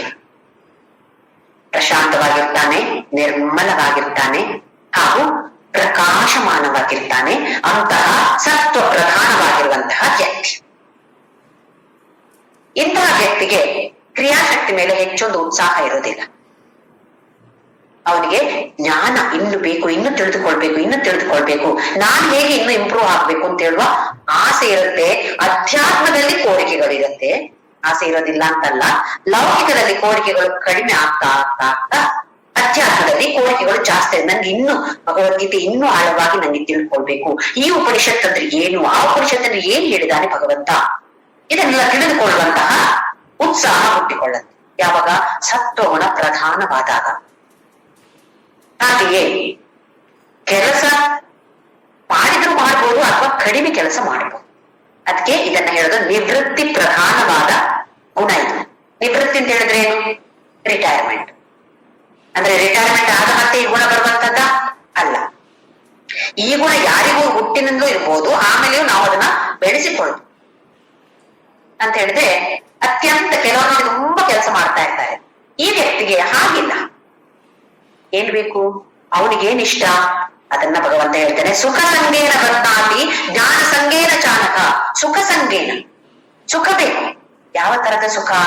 ಅಧ್ಯಾತ್ಮದಲ್ಲಿ ಸಿಗುವಂತಹ ಸುಖದಲ್ಲಿ ಸಂಘ, ಇದಕ್ಕೆ ವ್ಯಾಮೋಹ ಇದೆ. ಅಂತಹ ವ್ಯಕ್ತಿ ಧ್ಯಾನಕ್ಕೆ ಕೂರ್ತಾನೆ. ಧ್ಯಾನ ಅಂದ್ರೆ ತುಂಬಾ ಇಷ್ಟ ಆಗೋಯ್ತು. ಆಹಾ, ಯಾಕೆ? ಮನಸ್ಸು ನಿರ್ಮಲವಾಗಿದೆ, ಪ್ರಕಾಶವಾಗಿದೆ, ಪ್ರಶಾಂತವಾಗಿದೆ, ಮತ್ತಿನ್ನೇನು ಬೇಕು ಧ್ಯಾನಕ್ಕೆ? ಧ್ಯಾನಕ್ಕೆ ಕೂರ್ತಾನೆ. ಇಷ್ಟೊಂದು ಧ್ಯಾನ ಮಾಡ್ತಾನೆ, ಅರ್ಧ ಗಂಟೆ, 1 ಗಂಟೆ, ಎಷ್ಟು ಗಂಟೆ ಮಾಡ್ತಾನೆ ಅಂತ ಅನ್ಕೊಳ್ಳಿ. ಹೀಗೆ ದಿನ ಮಾಡಿದಾಗ ಏನಾಯ್ತು, ಅವನಿಗೆ ಆ ಧ್ಯಾನಕ್ಕೆ ಒಂದು ಅಟ್ಯಾಚ್ಮೆಂಟ್ ಬಂದ್ಬಿಡ್ತು. ಇದು ಒಂದು ಸುಖ, ಹಾಗಾದ್ರೆ ಧ್ಯಾನ ಮಾಡಬಾರ್ದು ಅಂತ ಅಲ್ಲ, ಧ್ಯಾನ ಮಾಡ್ಬೇಕು. ಆದ್ರೆ ಇದನ್ನು ಮೀರಿ ಹೋಗ್ಬೇಕು ಅಂತ ಭಗವಂತ ಹೇಳ್ತಾ ಇರೋದು. ಒಂದು ಅಟ್ಯಾಚ್ಮೆಂಟ್ ಅದಕ್ಕೆ ಕೂಡ ಇರಬಾರ್ದು. ಇದ್ರೆ ಈಗ ನೋಡಿ, ಧ್ಯಾನ ಮಾಡ್ತಾ ಇದ್ದಾನೆ, 1 ವಾರ ಧ್ಯಾನ ಮಾಡಿದಲ್ಲ, 1 ತಿಂಗಳು ಧ್ಯಾನ ಮಾಡಿದಂತ ವ್ಯಕ್ತಿ ಆಯ್ತು, ಭಾರಿ ಖುಷಿ ಆಯ್ತು. ಇನ್ನು ದಿನ ನಾನು ಮಾಡ್ತೇನೆ ಅಂತ ಅನ್ಕೊಂಡ. ಆಯ್ತು, ಒಳ್ಳೆ ಇದೆ, ಒಳ್ಳೆ ಅಭ್ಯಾಸ. ಒಂದು ದಿನ ಒಂದಿಷ್ಟು ನೆಂಟರು ಬಂದ್ರು ಮನೆಗೆ. ಇನ್ನೊಂದು ವಾರ ನಾವಿಲ್ಲೇ ಇರ್ತೇವೆ, ನಮ್ಗೆ ಅಲ್ಲಿ ನೋಡ್ಬೇಕು, ಊರೆಲ್ಲ ನೋಡ್ಬೇಕು ಅಂತ ಹೇಳಿದ್ರು. ಆಯ್ತಪ್ಪ ಅಂತ ಹೇಳಿ ಮನೇಲಿ ಇದ್ದಾಗ ಮನೆಗಿರತ್ತೆ, ಗಲಗಲ ಅಂತ ಇರುತ್ತೆ. ಈ ವ್ಯಕ್ತಿಗೆ ಈಗ ಮೆಡಿಟೇಷನ್ ಮಾಡ್ಬೇಕು, ಅವನಿಗೆ ನಿಶಬ್ದವಾಗಿರ್ಬೇಕು. ಸೈಲೆನ್ಸ್ ಅಂತ ಹೇಳಿದ್ರೆ ಅವನಿಗೆ ಬಹಳ ಇಷ್ಟ ಆಗ್ಬಿಟ್ಟಿದೆ. ಯಾರು ಹೆಚ್ಚು ಮಾತಾಡಿದ್ರೆ ಅವನಿಗೆ ಸಿಟ್ಟು ಬರ್ತಾ ಇದೆ. ಈಗ ಯಾಕೆ ಸಿಟ್ಟು ಬರುತ್ತೆ? ಈ ಧ್ಯಾನಕ್ಕೆ ಅಥವಾ ನಿಶಬ್ದತೆಗೆ ಅವನಿಗೆ ಅಟ್ಯಾಚ್ಮೆಂಟ್ ಬಂದ್ಬಿಡ್ತು. ಅದನ್ನೇ ಭಗವಂತ ಹೇಳೋದು ಸುಖ ಸಂಗೇನ ಬದ್ನಾತಿ. ಇದು ಒಂದು ಬಂಧನವೇ. ವಿಷ್ಣು ಸಹಸ್ರನಾಮ ಹೇಳ್ತೀವಿ, ಹೇಳಿ ದಿನ ಖುಷಿ ಆಗತ್ತೆ. ನಾನಿನ್ನು ದಿನ ಕುತ್ಕೊಂಡು ಹಾಡ್ತೀನಿ ಅಂತ ಆಯ್ತು, ಸರಿ, ಒಳ್ಳೆ, ತುಂಬಾ ಒಳ್ಳೆ ವಿಚಾರ, ತುಂಬಾ ಪುಣ್ಯವನ್ನ ಸಂಪಾದಿಸ್ತೇವೆ. ಆದ್ರೆ ಒಂದು ದಿನ ಯಾರೋ ಬಂದ್ರು, ಮನೆಯಲ್ಲಿ ಗೆಸ್ಟ್ ಬರ್ತಿದ್ದಾರೆ, ಅವರಿಗೆ ಶಾಪ, ನನ್ನ ಮನೇಲಿ ಬಂದಿರ್ಬೇಕಾ ಇವರು, ಅವ್ರ ಮನೆಗೆ ಹೋಗ್ಬಾರ್ದಿದ್ದ, ಅವ್ರ ಮನೆ ಇನ್ನೂ ಹತ್ತಿರ ಅಲ್ಲ, ಯಾಕೆ ನನ್ನ ಮನೆಗೆ ಬರ್ತಾರೆ ಅವರು? ನೋಡಿ ಏನ್ ಮಾಡ್ತಾ ಇದ್ದೀವಿ ನಾವು. ಆ ಒಂದು ನಿಶಬ್ದವಾಗಿರ್ಬೇಕು ಅಥವಾ ನಾನು ಒಬ್ಬಳೇ ಇರ್ಬೇಕು, ಏಕಾಕಿಯಾಗಿರ್ಬೇಕು ನಾನು ಅಂತ ಹೇಳುವ ಒಂದು ವಿಷಯಕ್ಕೆ ಅಟ್ಯಾಚ್ಮೆಂಟ್ ಬಂದ್ಬಿಡ್ತು. ಇನ್ನು ಬೇರೆ ಯಾವುದನ್ನ ನಾವು ಆಕ್ಸೆಪ್ಟ್ ಮಾಡ್ಕೊಳಕ್ಕೆ ರೆಡಿ ಇಲ್ಲ. ಹಾಗಾಗ್ಬಾರ್ದು ಅಂತ ಭಗವಂತ ಇಲ್ಲಿ ಹೇಳ್ತಾ ಇರೋದು. ಧ್ಯಾನ ಮಾಡಬೇಡಿ ಅಂತ ಹೇಳಲ್ಲ, ವಿಷ್ಣು ಸಹಸ್ರನಾಮ ಹೇಳ್ಬೇಡಿ ಅಂತ ಹೇಳೋದಲ್ಲ. ಯಾವುದಕ್ಕೂ ಕೂಡ ಮಾಡ್ಬೇಕು, ನಮ್ಮ ಪ್ರಯತ್ನ ಖಂಡಿತವಾಗಿ ದಿನ ಮಾಡ್ಬೇಕು. ಆದ್ರೆ ಯಾವುದೋ ಒಂದು ಕೆಲವು ದಿನ ಮಾಡ್ಲಿಕ್ಕೆ ಆಗೋದಿಲ್ಲ ಅಂತ ಆದಾಗ ಆ ಪರಿಸ್ಥಿತಿಯನ್ನು ನಾವು ಸ್ವೀಕಾರ ಮಾಡುವಂತವರಾಗ್ಬೇಕು. ಇದನ್ನೇ ಗುಣಾತೀತ ಅಂತ ಹೇಳೋದು. ಅಯ್ಯೋ ಇಲ್ಲ, ಅವ್ರು ಯಾವಾಗ ಹೋಗ್ತಾರೆ, ಅವ್ರಿಗೆ ಒಂದಿಷ್ಟು ಶಾಪ ಹಾಕಿ ವ್ಯಾಮೋಹ ತಾನೆ. ಸುಖ ಸಂಗೇನ ಬದ್ನಾತಿ ಜ್ಞಾನ ಸಂಗೇನ ಚ ಅನಘ. ಜ್ಞಾನ ಸಂಘ, ಇಲ್ಲಿ ಜ್ಞಾನಕ್ಕೂ ಅಟ್ಯಾಚ್ಮೆಂಟ್ ಇರಬಾರ್ದು ಅಂತ ಹೇಳ್ತಾನೆ ಭಗವಂತ. ಈ ತರದ ಅಟ್ಯಾಚ್ಮೆಂಟ್ ಬರ್ತಾ ಇದೆ, ಜಾಗರೂಕರಾಗಿರ್ಬೇಕು. ಇದನ್ನು ಮೀರಿ ಹೋಗುವಂತರ ಆಗ್ಬೇಕು. ಇನ್ನು ಬೇಕು, ಇನ್ನು ಬೇಕು, ಜ್ಞಾನ ಬೇಕು. ಹೌದು, ಯಾವ ತರದ ಜ್ಞಾನ? ಲೌಕಿಕ ಜ್ಞಾನವಾಗಿದ್ರೆ ಕಲಿತಾ ಕಲಿತಾ ಕಲಿತಾ 8 ವರ್ಷಗಳಿಂದ 90 ವರ್ಷದವರು ಕೆಲವರು PhD ತಗೊಳ್ತಾ ಇದ್ದಾರೆ. ಮುಗಿಯತ್ತಾ? ಇನ್ನು ಮುಗೀತಂತ ಆಗೋದಿಲ್ಲಲ್ಲ. ಅದಕ್ಕೆ ಭಗವಂತ ಏನ್ ಹೇಳ್ತಾನೆ, ಬೇಕು ಜ್ಞಾನಕ್ಕೆ ಅಟ್ಯಾಚ್ಮೆಂಟ್ ಬೇಕು. ಯಾವ ತರದ ಜ್ಞಾನ? ಅಧ್ಯಾತ್ಮ ಜ್ಞಾನಕ್ಕೆ ಅಟ್ಯಾಚ್ಮೆಂಟ್ ಇದ್ರೂ ಕೂಡ ಅದು ಸರಿಯಲ್ಲ ಅಂತ ಹೇಳ್ತಾನೆ ಭಗವಂತ. ಒಂದೇ ಒಂದು ಜ್ಞಾನ ಬೇಕಾಗಿರೋದು ಯಾವುದು? ನಾನು ಈ ದೇಹ ಅಲ್ಲ, ನಾನು ಶಾಶ್ವತವಾಗಿರುವಂತಹ ಅವಿನಾಶಿಯಾಗಿರುವಂತಹ ಅವ್ಯಯನಾದ ಪರಮಾತ್ಮ ನಾನು ಅಂತ ಹೇಳುವ ಈ ಒಂದು ಜ್ಞಾನ ಸಾಕು, ಎಲ್ಲವನ್ನು ಕೊಡುತ್ತೆ ಅದು. ನೋಡಿ ಹೇಗಿರತ್ತೆ ಅಂತ ಹೇಳಿದ್ರೆ, ನಮ್ಗೆ ಈಗ ಗಣೇಶ ಹಬ್ಬ ಬರುತ್ತೆ ನೋಡಿ. ಗಣೇಶ ಹಬ್ಬ ಬಂದಾಗ ಒಂದು ಎಷ್ಟು ಮಂಡಳಿಗಳು ಪ್ರತಿಯೊಂದು ರೋಡಲ್ಲಿ ಕೂಡ ಒಂದೊಂದು ಗಣೇಶ ಕೂರಿಸ್ತಾರೆ. ಅದರಲ್ಲೂ ಕಾಂಪಿಟಿಷನ್, ಯಾರು ಗಣೇಶ ದೊಡ್ಡದು, ಯಾರು ಎಷ್ಟು ಖರ್ಚು ಮಾಡಿದ್ದಾರೆ, ಎಷ್ಟು ಜ್ಯುವೆಲ್ರಿ ಹಾಕಿದ್ದಾರೆ, ಎಷ್ಟು ಪ್ರಸಾದ ಕೊಡ್ತಾರೆ, ಯಾವ ತರದ ಕಾಸ್ಟ್ಲಿ ಪ್ರಸಾದ ಕೊಡ್ತಾರೆ, ಇದೆಲ್ಲ ನಮ್ಗೆ ಕಾಂಪಿಟಿಷನ್. ಬೇಡ ಅಂತಲ್ಲ, ಒಂದು ವಿಧದಿಂದ ನೋಡಿದ್ರೆ ಇದೆಲ್ಲವೂ ಬೇಕು. ಇಲ್ಲದೇ ಇದ್ರೆ ನಮ್ಮ ನೆಕ್ಸ್ಟ್ ಜನರೇಷನ್ ಅವರಿಗೆ, ಮತ್ತೆ ಬರುವಂತಹ ಪೀಳಿಗೆ ಅವರಿಗೆ ಇದೆಲ್ಲ ಏನು ಗೊತ್ತಿರೋದಿಲ್ಲ. ಅದರಿಂದಾಗಿ ಅದು ಸ್ವಲ್ಪ ಅವ್ರ ಬಗ್ಗೆ ಗಣೇಶ ಚತುರ್ಥಿ ಏನು ಈ ತರದ ಹಬ್ಬ ಹರಿದಿನಗಳು ನಮ್ಮಲ್ಲಿವೆ, ನಮ್ಮ ಸನಾತನ ಧರ್ಮದಲ್ಲಿ ಏನೆಲ್ಲ ಹೇಳಿದ್ರೆ ಸ್ವಲ್ಪವಾದ್ರೂ ಅವ್ರಿಗೆ ಗಮನಕ್ಕೆ ಬರಬಹುದು. ಇಲ್ಲ ಅಂದ್ರೆ ಅದು ಬರೋದಿಲ್ಲ. ಹಾಗೆ ಅದನ್ನ ಬೇಡ ಅಂತ ಹೇಳೋದಲ್ಲ. ಆದ್ರೆ ನಮ್ಮ ಅಧ್ಯಾತ್ಮ ದೃಷ್ಟಿಯಿಂದ ನೋಡಿದ್ರೆ ಅದೇನ್ ಮಾಡ್ತಾರೆ, ಒಂದು 11 ದಿನ ಇಡ್ತಾರೆ, ಕೂರಿಸ್ತಾರೆ. ಆಮೇಲೆ ಜೋರಾಗಿ ಏನೆಲ್ಲ ಸಿನಿಮಾ ಹಾಡುಗಳು, ನಾನಾ ತರದ ಅಸಹ್ಯವಾದ ಕೆಲವು ನೃತ್ಯಗಳು ಎಲ್ಲ ಇರುತ್ತೆ. ಅವಾಗ ಏನಾಗತ್ತೆ ನಮ್ಗೆ, ಛೀ ಇದೆ ಎಂತಪ್ಪ ಹೀಗೆ, ಇದು ಇಲ್ದೇ ಇದ್ರು ಮಾಡದೇ ಇದ್ರು ಚೆನ್ನಾಗಿರ್ತಿತ್ತು. ಯಾಕೆ? ನಮಗೆ ನಮ್ಮ ಹಬ್ಬ ಅಂದ್ರೆ ಹೀಗೇ ಹೇಳೋದು ಅಟ್ಯಾಚ್ಮೆಂಟ್ ಇದೆ ತಾನೆ. ಅದಕ್ಕೆ ತಾನೇ ನಮ್ಗೆ ಅದು ಇಷ್ಟ ಆಗ್ತಾ ಇಲ್ಲ. ಭಗವಂತ ಏನ್ ಹೇಳ್ತಾನೆ, ಅದನ್ನು ಕೂಡ ಸ್ವೀಕಾರ ಮಾಡಿಕೊಂಡು ಮುಂದಕ್ಕೆ ಹೋಗು. ಅದನ್ನ ಇನ್ನು ಉತ್ತಮವಾದ ರೀತಿಯಲ್ಲಿ ಮಾಡುವಂತಹ ಹಕ್ಕು ನಿನಗೆ ಇದೆ ಅಂತ ಹೇಳಿದ್ರೆ ಪ್ರಯತ್ನ ಮಾಡಿ ನೋಡು. ಇಲ್ಲ ಅದು ಆಗೋದಿಲ್ಲ, ನನ್ನ ಕೈಯಲ್ಲಿ ಆಗೋದಿಲ್ಲ, ಅವ್ರು ಹೀಗೆ ಮಾಡ್ತಾರೆ, ಸರಿ ಬಿಟ್ಟು ಬಿಡು.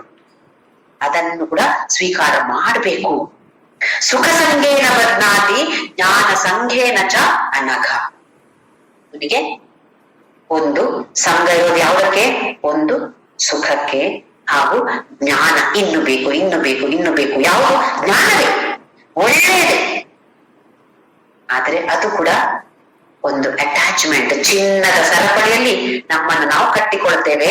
ಸತ್ವ ಪ್ರಧಾನವಾಗಿದ್ದಂತಹ ವ್ಯಕ್ತಿ ಕೂಡ ಎಷ್ಟು ಜಾಗರೂಕರಾಗಿರ್ಬೇಕು ನಾವು ಅಂತ ಭಗವಂತ ನಮ್ಮನ್ನ ಎಚ್ಚರಿಸ್ತಾ ಇದ್ದಾನೆ. ನಾವೇನೋ ಬಾರಿ ಸಾತ್ವಿಕ, ನಾನು ಸಾತ್ವಿಕ ಊಟ ಮಾಡೋದು, ನಾನು ಒಳ್ಳೆಯದನ್ನೇ ಮಾತನಾಡೋದು, ನಾನು ಭಗವದ್ಗೀತೆಯನ್ನೇ ಓದೋದು ಒಳ್ಳೇದು. ಇದನ್ನ ಮೀರಿ ಹೋಗುವಂತಹ ಪ್ರಯತ್ನವನ್ನ ಮಾಡುವಂತರಾಗಬೇಕು ಅಂತ ನಮ್ಗೆ ಭಗವಂತ ಇಲ್ಲಿ ಸೂಚನೆಯನ್ನು ಕೊಡ್ತಿದ್ದಾನೆ. ಹಾಗೆ ಈ ಸತ್ವ ಪ್ರಧಾನ ಅಂತ ಹೇಳಿದ್ರೆ ನಿರ್ಮಲವಾದ ಮನಸ್ಸು, ಪ್ರಕಾಶವಾದ ಮನಸ್ಸು, ಹಾಗೆಯೇ ಪ್ರಶಾಂತವಾದ ಆರೋಗ್ಯಕರವಾದ ಮನಸ್ಸು, ಬೇರೆಯವರ ಬಗ್ಗೆ ಯಾವ ಕೆಟ್ಟ ಆಲೋಚನೆಗಳು ಬರದೇ ಇರುವಂತಹ ಆರೋಗ್ಯಕರವಾದ ಮನಸ್ಸು, ಮತ್ತೆ ನಿಸ್ಸಂಗ ಅಂತ ಹೇಳಿದ್ರೆ ಯಾವುದರ ಜೊತೆಯೂ ಒಂದು ಅಟ್ಯಾಚ್ಮೆಂಟ್ ಅನ್ನ ಇಟ್ಟುಕೊಳ್ಳದೇ ಇರುವಂತಹದ್ದು. ನಿವೃತ್ತಿ ಪ್ರಧಾನ, ವಿಪರೀತವಾದ ಕೆಲಸದಲ್ಲಿ ಆಸಕ್ತಿ ಇಲ್ಲದೆ ಇರುವಂತಹದ್ದು. ಹಾಗೆಯೇ ಜ್ಞಾನ ಸಂಘ, ಜ್ಞಾನದ ಜೊತೆ ಅಟ್ಯಾಚ್ಮೆಂಟ್ ಇರುವಂತಹದ್ದು. ಇವನ ಸಂಸಾರ ಹೇಗಿದೆ? ಜ್ಞಾನಿಗಳ ಜೊತೆಗೆ ಹೋಗ್ತಾ ಇರ್ತಾನೆ, ಆದ್ರೆ ಬಂಧನ ಇದ್ದೇ ಇದೆ. ಮುಂದಿನ ಶ್ಲೋಕದಲ್ಲಿ ನೋಡೋಣ ಭಗವಂತ ಏನ್ ಹೇಳ್ತಿದ್ದಾನೆ ಅಂತ. 7ನೇ ಶ್ಲೋಕ. ರಜೋರಾಗಾತ್ಮಕಂ ವಿದ್ಧಿ ತೃಷ್ಣಾ ಸಂಗ ಸಮುದ್ಭವಂ ತನ್ನಿಬಧ್ನಾತಿ ಕೌಂತೇಯ ಕರ್ಮ ಸಂಘೇನ ದೇಹಿನಂ. ರಜೋಗುಣ. ರಾಗಾತ್ಮಕಂ ವಿದ್ಧಿ ತೃಷ್ಣಾ ಸಂಗ ಸಮುದ್ಭವಂ. ರಾಗರೂಪಿ ರಜೋಗುಣ ಇದು. ರಾಗ ಅಂತ ಹೇಳಿದ್ರೆ ರಾಗ, ದ್ವೇಷ, ಇದೆಲ್ಲ ನಮ್ಗೆ ಗೊತ್ತಿದೆ. ಈಗ ಮತ್ತೆ ನಮ್ಗೆ ಒಬ್ಬರ ಬಗ್ಗೆ ಒಬ್ಬರನ್ನ ಇಷ್ಟ ಆಗೋದು, ಇಷ್ಟ ಇನ್ನೊಬ್ಬರನ್ನ ಅನಿಷ್ಟ, ಇಷ್ಟ ಆಗದೆ ಇರುವಂತದ್ದು. ಈ ತರದ ಭಾವನೆಗಳಿಂದ ಅಥವಾ ಈ ತರದ ಭಾವನೆಗಳು ಹುಟ್ಟಿಕೊಳ್ಳೋದು ರಜೋಗುಣ ಇದ್ದಾಗ. ಮೋಹನಂ ತೃಷ್ಣ ಸಂಗ ಸಮುದ್ಭವಂ. ತೃಷ್ಣ ಅಂತ ಹೇಳಿದ್ರೆ ದಾಹ. ಯಾವುದಕ್ಕೆ ದಾಹ? ಪ್ರಪಂಚದಲ್ಲಿರುವಂತಹ ನನಗೆ ಅದು ಬೇಕು, ಇದು ಬೇಕು, ನನಗೆ ಹೆಸರು ಬೇಕು, ನನಗೆ ಕೀರ್ತಿ ಬೇಕು, ನನಗೆ ಆ ಪವರ್ ಬೇಕು, ನನಗೆ ಈ ಪೊಸಿಷನ್ ಬೇಕು, ನಾನು ಈ ಕಂಪನಿ ಸೇರಿದ್ದೀನಿ, ನನ್ಗೆ ಇದು ಆಗ್ಬೇಕಿಲ್ಲಿ, ಈಗ ಆಗ್ಬೇಕು, ನಾನೇ ಅದರ ಚೀಫ್ ಆಗ್ಬೇಕು, ಅಥವಾ ನನ್ನ ಬ್ಯಾಂಕ್ ಬ್ಯಾಲೆನ್ಸ್ ಎಷ್ಟಿರ್ಬೇಕು, ನನಗೆ ಅಷ್ಟು ದೊಡ್ಡ ಆಸ್ತಿ ತಗೋಬೇಕು. ಇದೆಲ್ಲ ಲೌಕಿಕವಾದ ಕೋರಿಕೆಗಳು. ಹಾಗಾದ್ರೆ ಲೌಕಿಕ ಕೋರಿಕೆಗಳು ಇರಲೇಬಾರ್ದ? ನಮ್ಮ ವೇದ, ಭಗವದ್ಗೀತೆ, ಉಪನಿಷತ್ ಯಾವುದು ಕೂಡ ಕೋರಿಕೆಗಳು ಇರಬಾರ್ದು ಅಂತ ಹೇಳ್ತಾ ಇಲ್ಲ. ಅದಕ್ಕೋಸ್ಕರ ವೇದಗಳನ್ನ 4 ವೇದಗಳು ಅಂತ ಹೇಳ್ತೀವಿ, ಅದಲ್ಲ ನಾ ಹೇಳ್ತಾ ಇರೋದು. ವಿಭಾಗವಾಗಿ ಮಾಡಿದರೆ 2 ವಿಭಾಗ, ಕರ್ಮಕಾಂಡ, ಜ್ಞಾನಕಾಂಡ. ಮೊದಲನೆಯದಾಗಿ ಬರುವಂತದ್ದು ಕರ್ಮಕಾಂಡ. ವೇದ ಪೂರ್ವ ಭಾಗ ಅಂತ ಹೇಳಿದ್ರೆ ಕರ್ಮಕಾಂಡ. ಏನಿದು ಕರ್ಮಕಾಂಡ ಅಂತ ಹೇಳಿದ್ರೆ, ಏನೇನು ಕೆಲಸ ಮಾಡಿದ್ರೆ ಯಾವ ಫಲ ಬರುತ್ತೆ, ಯಾವ ಪೂಜೆ ಮಾಡಿದ್ರೆ ಯಾವ ಫಲ ಸಿಗತ್ತೆ, ಯಾವ ಯಜ್ಞ, ಯಾವ ಹವನ, ಯಾವ ಯಾಗ ಮಾಡಿದ್ರೆ ಏನು ಫಲ ಸಿಗತ್ತೆ. ಪುತ್ರಕಾಮೇಷ್ಟಿ ಯಾಗ ದಶರಥ ಮಹಾರಾಜ ಮಾಡಿರ್ಬೇಕು. ಮಕ್ಕಳು ಹುಟ್ಟಬೇಕು ಅಂತ ಹೇಳೋದಕ್ಕೋಸ್ಕರ ಪುತ್ರಕಾಮೇಷ್ಟಿ ಯಾಗ ಮಾಡಿದ್ರು. ಯಾವ ಪೂಜೆ ಮಾಡಿದ್ರೆ ಯಾವ ಫಲ ಸಿಗತ್ತೆ, ಯಾಕೆ ಮಾಡ್ಬೇಕಾಗಿದ್ರೆ ಆ ಫಲ ಬೇಕು ತಾನೆ, ಅದಕ್ಕೋಸ್ಕರ ಮಾಡೋದು. ಅಂದ್ರೆ ಈ ರಜೋಗುಣ ಇದ್ದಾಗ ಈ ತರದ ಪೂಜೆ ಹವನಗಳು ಎಲ್ಲವನ್ನು ಮಾಡಿ ಫಲದ ಮೇಲೆ ಆಸಕ್ತಿ. ಯಾಕೆ ಮಾಡ್ತಾ ಇದೀವಿ? ನನಗೆ ಆ ಫಲ ಬೇಕು. ಪೂಜೆ ಇಂಪಾರ್ಟೆಂಟ್ ಅಲ್ಲ, ಅಲ್ಲಿ ಆ ಫಲ ಬೇಕು, ಹಾಗಾಗಿ ನನಗೆ ಪೂಜೆಯಲ್ಲಿ ಆಸಕ್ತಿ. ಕೃಷ್ಣ ಸಂಘ ಸಮುದ್ಭವ. ಹಾಗಾಗಿ ಈ ಕೋರಿಕೆ ಮತ್ತು ಅಟ್ಯಾಚ್ಮೆಂಟ್ ಅಂತ ಹೇಳೋದು ವ್ಯಾಮೋಹ. ಇದು ಯಾವ್ದ್ರಿಂದ ಹುಟ್ಟಿಕೊಳ್ತಾ ಇದೆ ನಮ್ಮಲ್ಲಿ? ರಜೋಗುಣ ಪ್ರಬಲವಾದಾಗ ರಾಗ, ದ್ವೇಷ, ತೃಷ್ಣ, ಕೋರಿಕೆಗಳು. ಹಾಗೆಯೇ ಅದಕ್ಕೆಲ್ಲ ಅಲ್ಲಿ ಸಂಘ. ಯಾವುದಕ್ಕೆ ಸಂಘ ಇರುವಂತ ಸಂಘ ಅಂತ ಹೇಳಿದ್ರೆ ಅಟ್ಯಾಚ್ಮೆಂಟ್, ವ್ಯಾಮೋಹ. ಯಾವುದಕ್ಕೆ? ಲೌಕಿಕ ಲೋಕದಲ್ಲಿ ನಡೆಯುವಂತಹ ಎಲ್ಲದಕ್ಕೂ ನಮ್ಗೆ ಒಂದು ವ್ಯಾಮೋಹ. ಹೀಗೆ ಆಗ್ಬೇಕು, ಹಾಗೆ ಆಗ್ಬೇಕು. ಹಾಗೆ ಆಗದೇ ಇದ್ದಾಗ ನಮ್ಗೆ ನಿರಾಶೆ, ಮತ್ತೆ ಸಿಟ್ಟು, ಮತ್ತೆ ದುಃಖ, ತಳಮಳ ಎಲ್ಲ ಆಗ್ತಾ ಇರತ್ತೆ ನಮ್ಗೆ. ಸ್ವಾಮಿ ವಿವೇಕಾನಂದರು ಏನ್ ಹೇಳಿದ್ರು ಅಂತ ಹೇಳಿದ್ರೆ, ಭಾರತ ದೇಶದಲ್ಲಿ ರಜೋಗುಣ ಪ್ರಬಲವಾಗಿರುವಂತಹ ವ್ಯಕ್ತಿಗಳು ಬೇಕಾಗಿದೆ. ಹೆಚ್ಚಿನವರು ತಮೋಗುಣದಲ್ಲಿದ್ದಾರೆ. ತಮೋಗುಣ ಅಂದ್ರೆ ನಿದ್ದೆ ಮಾಡುವಂತದ್ದು. ಯಾರು ಹೇಳ್ತಾ ಇಲ್ಲ, ಎಚ್ಚರಿಕೆ ಇಲ್ಲ. ನಿದ್ದೆ ಅಂತ ಹೇಳಿದ್ರೆ ಅಜ್ಞಾನದಲ್ಲಿದ್ದಾರೆ. ಅವರನ್ನು ಹಿಡಿದು ಹೇಳ್ಬೇಕು ಅಂತಂದ್ರೆ ಕರ್ಮಕಾಂಡ ಬೇಕು. ಹೇಳು, ನೀನ್ ಈ ಕೆಲಸ ಮಾಡಿದ್ರೆ ನಿಂಗೆ ಈ ಫಲ ಸಿಗತ್ತೆ ಅಂತ ಹೇಳಿದ್ರೆ ಆ ಮನುಷ್ಯ ಸ್ವಲ್ಪ ಓಹೋ, ಈ ಕೆಲಸ ಮಾಡಿದ್ರೆ ಈ ಫಲ ಸಿಗತ್ತ ನಂಗೆ, ಸರಿ ಹಾಗಾದ್ರೆ ಅದನ್ನ ಮಾಡ್ತೇನೆ ಅಂತೇಳಿ ಕೆಲಸವನ್ನ ಶುರು ಮಾಡ್ತಾನೆ. ಅಂತಹ ನಿದ್ದೆ ಇರುವಂತಹ ಅಜ್ಞಾನಿಗೆ ನೀನು ಹೋಗಿ ಮೆಡಿಟೇಷನ್ ಮಾಡು, ಧ್ಯಾನ ಮಾಡು ಅಂತ ಹೇಳಿದ್ರೆ ಏನ್ ಮಾಡ್ತಾನೆ ಅವನು? ಹೋಗಿ ಕೂತ್ಕೊಳ್ತಾನೆ, ನಿದ್ದೆ ಮಾಡ್ತಾನೆ. ಯಾಕೆ? ಅವನಿಗೆ ಅದ್ರ ಬಗ್ಗೆ ಯಾವ ಜ್ಞಾನವೂ ಇಲ್ಲ. ನಾನು ಆ ತರದ ಜ್ಞಾನ ಇಲ್ಲದೆ ಇದ್ರೆ ಏನು ಪ್ರಯೋಜನ ಆಗೋದಿಲ್ಲ. ಹಾಗಾಗಿ ಅವನನ್ನ ಎಬ್ಬಿಸಿ ಮಾಡು, ಕರ್ಮಕಾಂಡವನ್ನ ಮಾಡು ನೀನು ಅಂತ ಹೇಳೋದು. ಹಾಗೆ ಅವನಿಗೆ ಅದರಲ್ಲಿ ಉತ್ಸಾಹ ಬರುತ್ತೆ. ಅದು ಮಾಡಿದಾಗ ಶುರುವಿನಲ್ಲಿ ಏನ್ ಮಾಡ್ತಾನೆ? ಸಕಾಮ ಕರ್ಮವನ್ನ ಮಾಡ್ತಾನೆ. ನಾವು ಇದನ್ನ ತಿಳಿದುಕೊಂಡಿದ್ದೇವೆ. ಕರ್ಮ ಅಂತ ಹೇಳಿದ್ರೆ ಅದರಲ್ಲಿ ಸಕಾಮ ಕರ್ಮ. ನಿಧಾನವಾಗಿ ಸ್ವಲ್ಪ ಸ್ವಲ್ಪವಾಗಿ ಮಾಡಿದಾಗ ಯಾಕೋ ಇದರಲ್ಲಿ ಸಿಗ್ತಾ ಇದೆ, ದುಡ್ಡೆಲ್ಲ ಸಿಗ್ತಾ ಇದೆ, ಖುಷಿ ಇದೆ, ಆದ್ರೂ ಒಂದು ತೃಪ್ತಿ ಅಂತ ಹೇಳೋದು ಸಿಗ್ತಾ ಇದೆ ನಮ್ಗೆ ಹೇಳಿದಾಗ, ಓಹೋ ಇನ್ನು ಯಾರೋ ದಾನ ಕೊಡ್ತಾರೆ ಅವನಿಗೆ. ನಿಷ್ಕಾಮ ಕರ್ಮ, ಬೇರೆಯವರ ಜೊತೆ ಯಾವುದೋ ತರದ ನಮ್ಮ ದುಡ್ಡನ್ನ ಅಥವಾ ನಮ್ಮ ಸಮಯವನ್ನ, ನಮ್ಮ ಶಕ್ತಿಯನ್ನ ಬೇರೆಯವರಿಗೋಸ್ಕರ ನಾವು ಸ್ವಲ್ಪ ಉಪಯೋಗಿಸಿದಾಗ ಓಹೋ ಇದರಲ್ಲಿ ತುಂಬಾ ಸಂತೋಷ ಸಿಗುತ್ತೆ, ಇದರಲ್ಲಿ ಒಂದು ತೃಪ್ತಿ ಇದೆ. ನಿಷ್ಕಾಮ ಕರ್ಮವನ್ನ ಶುರು ಮಾಡ್ತಾನೆ ಅವನು. ಹಾಗೆಯೇ ಮುಂದಕ್ಕೆ ಹೋಗಿ ಮತ್ತೆ ನಮ್ಗೆ ಗೊತ್ತಿದೆ, ನಾವು ಕಲ್ತ್ಕೊಂಡಿದ್ದೇವೆ ಉಪಾಸನ ಯೋಗ, ಸಗುಣ ಉಪಾಸನ, ಆಮೇಲೆ ಅದರಲ್ಲಿ ಅರೂಪಿ ಉಪಾಸನ ಕೊನೆಗೆ ಬರುವಂತಹದ್ದು. ಮೊದಲು ಬರುವಂತದ್ದು ರೂಪದಲ್ಲಿ, ಅದರಲ್ಲಿಯೂ ವಿಶ್ವರೂಪ ದರ್ಶನ ಆಗುವಂತದ್ದು, ಮತ್ತೆ ಬರುವಂತಹ ಸ್ಟೆಪ್ ಅದು. ಹೀಗೆ ಮುಂದಕ್ಕೆ ಹೋಗ್ಬೇಕು ಅಂತಾದ್ರೆ ಕಾರ್ಯವನ್ನ ಮಾಡ್ಲೇಬೇಕು, ಕೆಲಸವನ್ನ ಮಾಡ್ಲೇಬೇಕು. ರಜೋಗುಣ ಇಲ್ಲದೆ ಇದ್ದಂತ ವ್ಯಕ್ತಿ ಕೆಲಸ ಮಾಡೋದಿಲ್ಲ. ರಜೋಗುಣ ಪ್ರಬಲವಾದಾಗ ವ್ಯಕ್ತಿ ಕೆಲಸವನ್ನ ಮಾಡ್ತಾನೆ. ಕೆಲವರು ನೋಡಿ ಯಾವಾಗ ನೋಡಿದ್ರು ಕೆಲಸ ಮಾಡ್ತಾನೆ ಇರ್ತಾರೆ. ಇಲ್ಲ, ನಾವು ತುಂಬಾ ಜನರನ್ನ ಗಮನಿಸಿರ್ತೇವೆ ನಮ್ಮ ಜೀವನದಲ್ಲಿ. ಸುಮ್ಮನೆ ಕೂತ್ಕೊಳ್ಳೋದ್ಲೇ ಇಲ್ಲ. ಯಾಕೆ? ಅವರಿಗೆ ಸುಮ್ಮನೆ ಕೂತ್ಕೊಂಡ್ರೆ ಏನೋ ಇಲ್ಲ, ಏನೋ ಮಾಡ್ಬೇಕು, ಒಟ್ಟಾರೆ ಏನೋ ಒಂದು ಕೆಲಸ ಮಾಡ್ಬೇಕು. ಏನಿಲ್ಲ, ಒಂದು ಮೆಡಿಟೇಷನ್ ಕೂತ್ಕೊಳ್ತಾರೆ ಅಂತ ಅನ್ಕೊಳ್ಳಿ. 2 ನಿಮಿಷ ಮೆಡಿಟೇಷನ್ ಮಾಡಿದ್ರು, ಧ್ಯಾನ ಮಾಡಿದ್ರು, ಅಷ್ಟು ತಿಗೋರಿ ನೆನಪಾಗತ್ತೆ. ಓ, ಮಳೆ ಬರ್ತಾ ಇದೆ, ಸೀರೆ ಹೊರಗೆ ಇದೆ, ಎದ್ದು ಹೋದ್ರು, ಸೀರೆಯನ್ನ ಹೊರಗಡೆ ತಂದು ಇಟ್ರು. ಆಯ್ತು, 2 ನಿಮಿಷ ಕೂತ್ಕೊಂಡ್ರು. ಅಷ್ಟೊತ್ತಿಗೆ ನೆನಪ, ಒಳ್ಳೆಯದೇನೆ ಇಟ್ಟು ಬಂದಿದ್ದೇನೆ ನಾನು. ಹೋಗ್ತಾರೆ. ಯಾಕೆ? ರಜೋಗುಣ ಪ್ರಬಲವಾದಾಗ ಧ್ಯಾನಕ್ಕೆ ಕೂತ್ಕೊಳ್ಳಿಕ್ಕೆ ಅಸಾಧ್ಯ. ಕೆಲಸದಲ್ಲಿಯೇ ಮನಸ್ಸು. ಕೆಲಸ ಮಾಡಬಾರ್ದು ಅಂತ ಇಲ್ಲ, ಆದ್ರೆ ಆ ಕೆಲಸಕ್ಕೆ ಅಟ್ಯಾಚ್ಮೆಂಟ್ ಇರಬಾರ್ದು. ನಮ್ಮಲ್ಲಿ ನಾವು ಕೆಲವರನ್ನು ನೋಡಿರ್ತೇವೆ, 70, 80, 90 ವರ್ಷದವರೆಗೆ ಕೆಲಸ ಮಾಡ್ತಾರೆ ಮಾಡ್ತಾರೆ ಮಾಡ್ತಾರೆ ಮಾಡ್ತಾರೆ. ಒಳ್ಳೇದಲ್ವಾ? ದೈಹಿಕವಾಗಿ ಕೆಲಸ ಮಾಡಿದ್ರೆ ಒಳ್ಳೇದಲ್ವಾ? ಒಳ್ಳೇದೇ. ಎಷ್ಟು ವರ್ಷ ಅಂತ ಈ ತರದ ಕೆಲಸ ಮಾಡ್ತೀವಿ. ಏನ್ ಕೆಲಸ ಮಾಡೋದು? ಪಾತ್ರೆ ತೊಳೆಯೋದು, ಗುಡ್ಸಿ ಉಜ್ಜೋದು, ಅಡಿಗೆ ಮಾಡೋದು, ತಿನ್ನೋದು, ಮಲಗೋದು, ಇಷ್ಟೇ ಕೆಲಸ.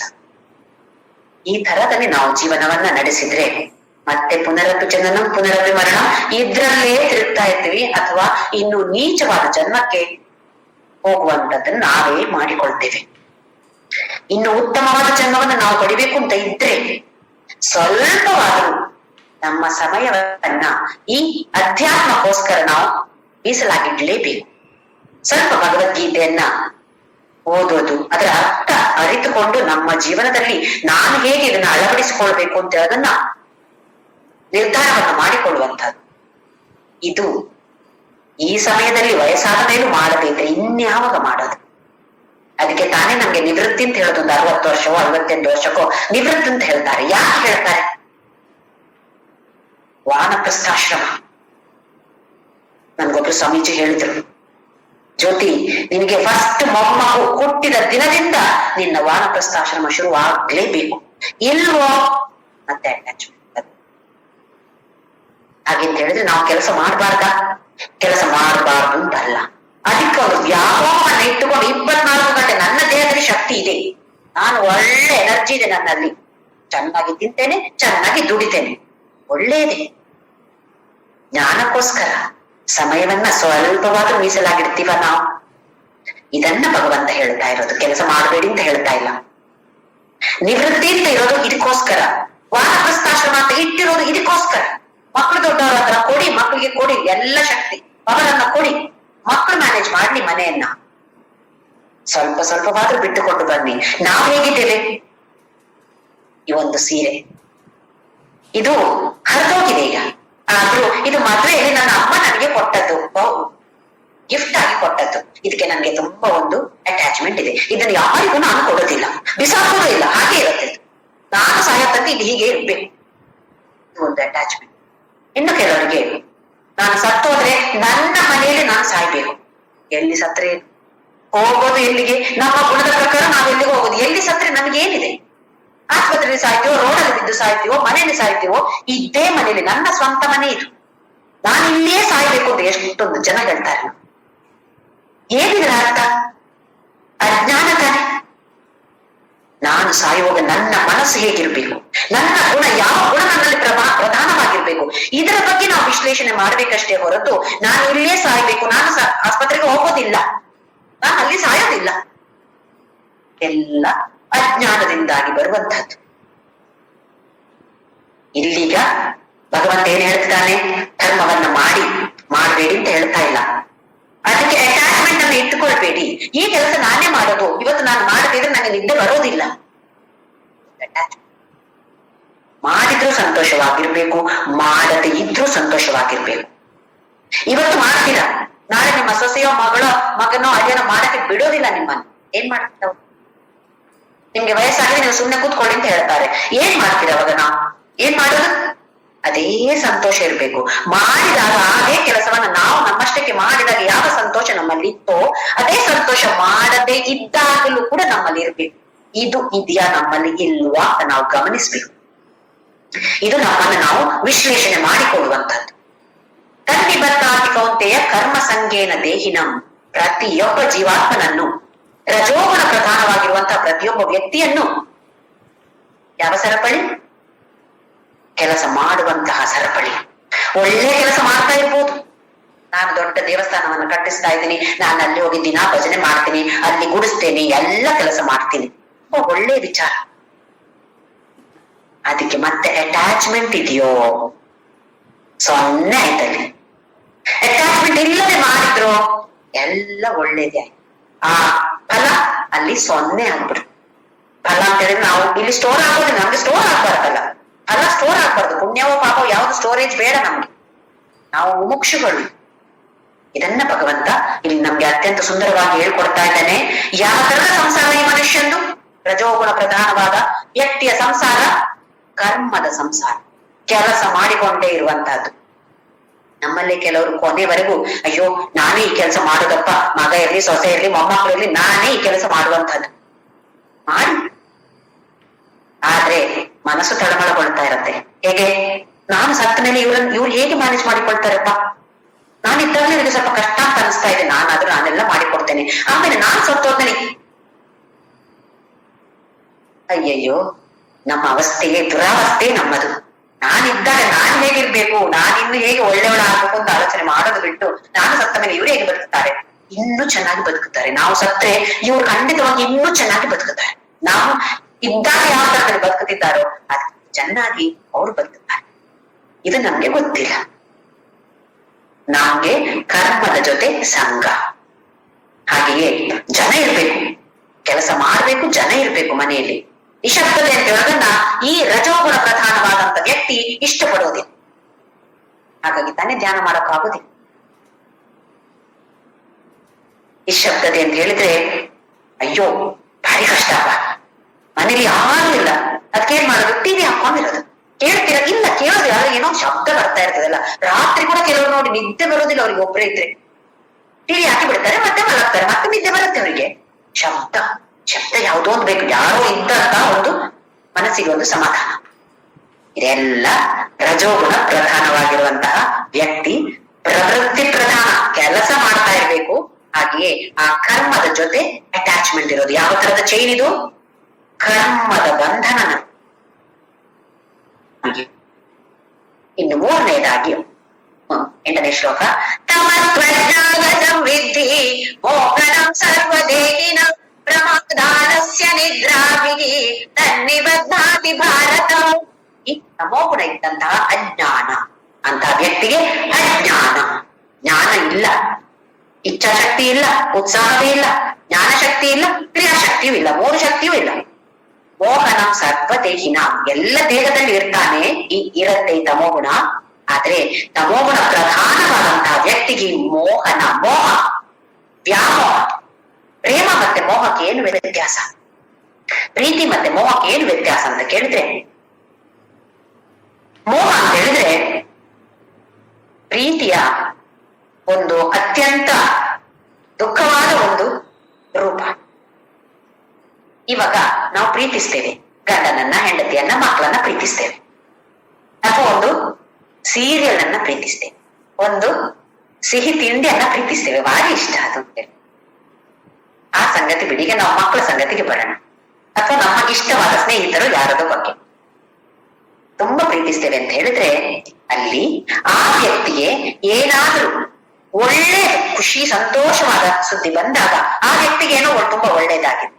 ನಮ್ಮ ಮನಸ್ಸು ಹೇಗಿದೆ? ವಾಹ್, ಭಾರಿ ಖುಷಿ ನನ್ಗೆ. ಯಾಕೆ? ನನ್ಗೆ ಇಷ್ಟವಾದ ವ್ಯಕ್ತಿಗೆ ಒಳ್ಳೇದಾಯ್ತಲ್ವಾ? ಸರಿ. ಅದೇ ಆ ವ್ಯಕ್ತಿಗೆ ಏನಾದ್ರೂ ದುಃಖಮಯವಾದ ಸನ್ನಿವೇಶ ಬಂದು ಒದಗಿದಾಗ ನಮಗೆ ಇಲ್ಲಿ ತಾಳಮಾಡ, ದುಃಖ, ಉದ್ವೇಗ ನಮ್ಗೆ. ಯಾಕೆ? ಅಯ್ಯೋ ನನ್ನ ಮಗಳಿಗೆ, ನನ್ನ ಮಗನಿಗೆ ಹಾಗಾಯ್ತಲ್ಲ. ಇದು ಮೋಹ. ಇದು ಪ್ರೀತಿಯ ಒಂದು ಬೇರೆ ತರದ ಒಂದು ರೂಪ. ಮೋಹ ಇರಬಾರದು ಅಂತ ಹೇಳಿದ್ರೆ ಪ್ರೀತಿ ಇರ್ಬೇಕು. ಆ ವ್ಯಕ್ತಿಗೆ ಏನಾದ್ರೂ ಒಳ್ಳೇದಾದಾಗ ಸಂತೋಷವಾಗಿರೋಣ. ಆದ್ರೆ ಅತ್ಯಂತ ಓಹೋ ಅಂತೇಳಿ ಭಾರಿ ಕುಣಿದಾಡೋದು ಬೇಡ. ಹಾಗೆಯೇ ಆ ವ್ಯಕ್ತಿಗೆ ಏನೋ ದುಃಖಕರವಾದ ಸನ್ನಿವೇಶ ಬಂದೊದಗಿದಾಗ ನಮ್ಮ ಕೈಯಿಂದ ನಾವು ಯಾವ ಪ್ರಯತ್ನವನ್ನ ಮಾಡಬಹುದು, ಆ ದುಃಖಮಯವಾದ ಸನ್ನಿವೇಶವನ್ನ ಕಡಿಮೆ ಮಾಡೋದಕ್ಕೋಸ್ಕರ ಅಥವಾ ಸಂತೋಷವನ್ನ ಉಂಟಿಸೋದ್ರ ನಾವೇನನ್ನ ಮಾಡಬಹುದು ಅಂತ ಹೇಳೋ ಪ್ರಯತ್ನವನ್ನ ನಾವು ಮಾಡ್ಬೇಕಷ್ಟೇ ಹೊರತು ಅವರಿಗೆ ತಳಮಳ, ನನಗೂ ಇಲ್ಲಿ ತಳಮಳ ಆಗ್ತದೆ ಅಂತ ಆದ್ರೆ ಅದು ಅಟ್ಯಾಚ್ಮೆಂಟ್, ಅದು ಮೋಹ. ಆಲೋಚನೆ ಮಾಡಿಕೊಳ್ಳಿ. ಯಾರ ಹತ್ರ ಎಲ್ಲ ನನಗೆ ಮೋಹ ಇದೆ, ಮೋಹನ ಸರ್ವದೇಹಿನ ಮೋಹ ಇದೆಯೋ, ತಮೋಗುಣ ಪ್ರಬಲವಾಗಿದೆ ನಮ್ಮಲ್ಲಿ. ಏನಾಗತ್ತೆ? ಯಾವ ತರದ ಬಂಧನ? ಪ್ರಮಾದ ಆಲಸ್ಯ ನಿದ್ರಾಹಿ ತನ್ನಿ ಬದ್ನಾತಿ ಭಾರತ. ಪ್ರಮಾದ, ಪ್ರಮಾದ ಅಂತ ಹೇಳಿದ್ರೆ ನಾನಾ ತರದ ಅರ್ಥಗಳಿವೆ. ಬೇಜವಾಬ್ದಾರಿ, ಅಲಕ್ಷ್ಯವಾಗಿರುವಂತಹದ್ದು, ಆಮೇಲೆ ಮರೆತು ಹೋಗುವಂತದ್ದು. ಆಲಸ್ಯ ನಮ್ಗೆ ಗೊತ್ತಿದೆ. ಆಲಸ್ಯ ಅಂತ ಹೇಳಿದ್ರೆ ಒಂದು ಜಡ, ಯಾವ ಕೆಲಸದಲ್ಲಿ ಒಂದು ಇಂಟ್ರೆಸ್ಟ್ ಇಲ್ಲ. ಆಮೇಲೆ ನಿದ್ರೆ, ಯಾವಾಗ ನೋಡಿ ನಿದ್ದೆ ಮಾಡಿಕೊಂಡು ಇರುವಂತಹ ವ್ಯಕ್ತಿ. ಯಾವ ವ್ಯಕ್ತಿ? ತಮೋಗುಣ ಪ್ರಧಾನವಾಗಿರುವಂತಹ ವ್ಯಕ್ತಿ ಯಾವಾಗಲೂ ನಿದ್ದೆ ಮಾಡ್ತಾ ಇರೋದು ಇಲ್ವ ತೂಕಡಿಕೆ. ಎಲ್ಲಿ ಹೋದ್ರು ನಿದ್ದೆ ತೂಗ್ತಾ ಇರ್ತಾನೆ ಆ ಮನುಷ್ಯ. ಅಂತ ಮನುಷ್ಯನನ್ನ ಧ್ಯಾನ ಮಾಡಿ ಅಂತ ಹೇಳಿದ್ರೆ ಹೇಗೆ ಸಾಧ್ಯ? ಸಾಧ್ಯ ಇಲ್ಲ. ಅಂತ ಮನುಷ್ಯನನ್ನು ಎಬ್ಬಿಸಿ ಕರ್ಮಕಾಂಡ, ಈ ಕೆಲಸ ಮಾಡು, ಏನಾಗುತ್ತೆ ಇದು ಮಾಡಿದ್ರೆ ಅಂತ ಹೇಳಿದ್ರೆ ಅವನು ಮಾಡಕ್ಕೆ ಸ್ವಲ್ಪವಾದರೂ ರೆಡಿ ಇರ್ಬೋದು. ಅಂತಹ ಮನುಷ್ಯನಿಗೆ ಒಂದು ಕ್ಲಿಯರ್ ಆಗಿ ಆಲೋಚನೆ ಮಾಡುವಂತ ಬುದ್ಧಿ ಇಲ್ಲ, ಬುದ್ಧಿಶಕ್ತಿ ಇಲ್ಲ, ಬೇರೆಯವ್ರನ್ನ ಜಡ್ಜ್ ಮಾಡುವಂತ ಶಕ್ತಿ ಇಲ್ಲ, ಅಥವಾ ನಾನು ಆರೋಗ್ಯಕ್ಕೆ ಎಷ್ಟು ಪ್ರಾಮುಖ್ಯತೆಯನ್ನು ಕೊಡಬೇಕು ಅಥವಾ ದುಡ್ಡಿಗೆ ಎಷ್ಟೊಂದು ಪ್ರಾಮುಖ್ಯತೆಯನ್ನು ಕೊಡಬೇಕು, ಯಾವುದರ ಬಗ್ಗೆಯೂ ಚಿಂತೆ ಇಲ್ಲ, ಏನು ವಿಷಯ ಗೊತ್ತೂ ಇಲ್ಲ ಅಂತಹ ಮನುಷ್ಯನಿಗೆ. ತಮೋಗುಣ ಪ್ರಧಾನವಾಗಿರುವಂತಹ ಮನುಷ್ಯ, ಅವನಲ್ಲಿ ಸತ್ವಗುಣ ರಜಗುಣ ಸ್ವಲ್ಪ ಸ್ವಲ್ಪ ಇದೆ, ಆದ್ರೆ ಪ್ರಬಲವಾಗಿರುವಂತದ್ದು ತಮೋಗುಣ. ಅದಕ್ಕೆ ಒಂದು ಯಾವ ಕೇರ್ಲೆಸ್ ಆಗಿರ್ಬೇಕು, ಬೇಜವಾಬ್ದಾರಿ. ಅವನಿಗೊಂದು ಕೆಲಸ ಕೊಡಿ ಮಾಡಕ್ಕೆ, ಒಂದು ಅಡಿಗೆ ಮಾಡಕ್ಕೆ ಹೇಳಿ, ಅಂತ ವ್ಯಕ್ತಿಗೆ ಯಾವುದು ಚೆನ್ನಾಗಿರೋದಿಲ್ಲ. ಏನೋ ಒಂದು ಮಾಡಿರ್ತಾನೆ. ಯಾಕೆ? ಬೇಜವಾಬ್ದಾರಿ, ನಿರ್ಲಕ್ಷ್ಯ ಅಥವಾ ಅಲಕ್ಷ್ಯ.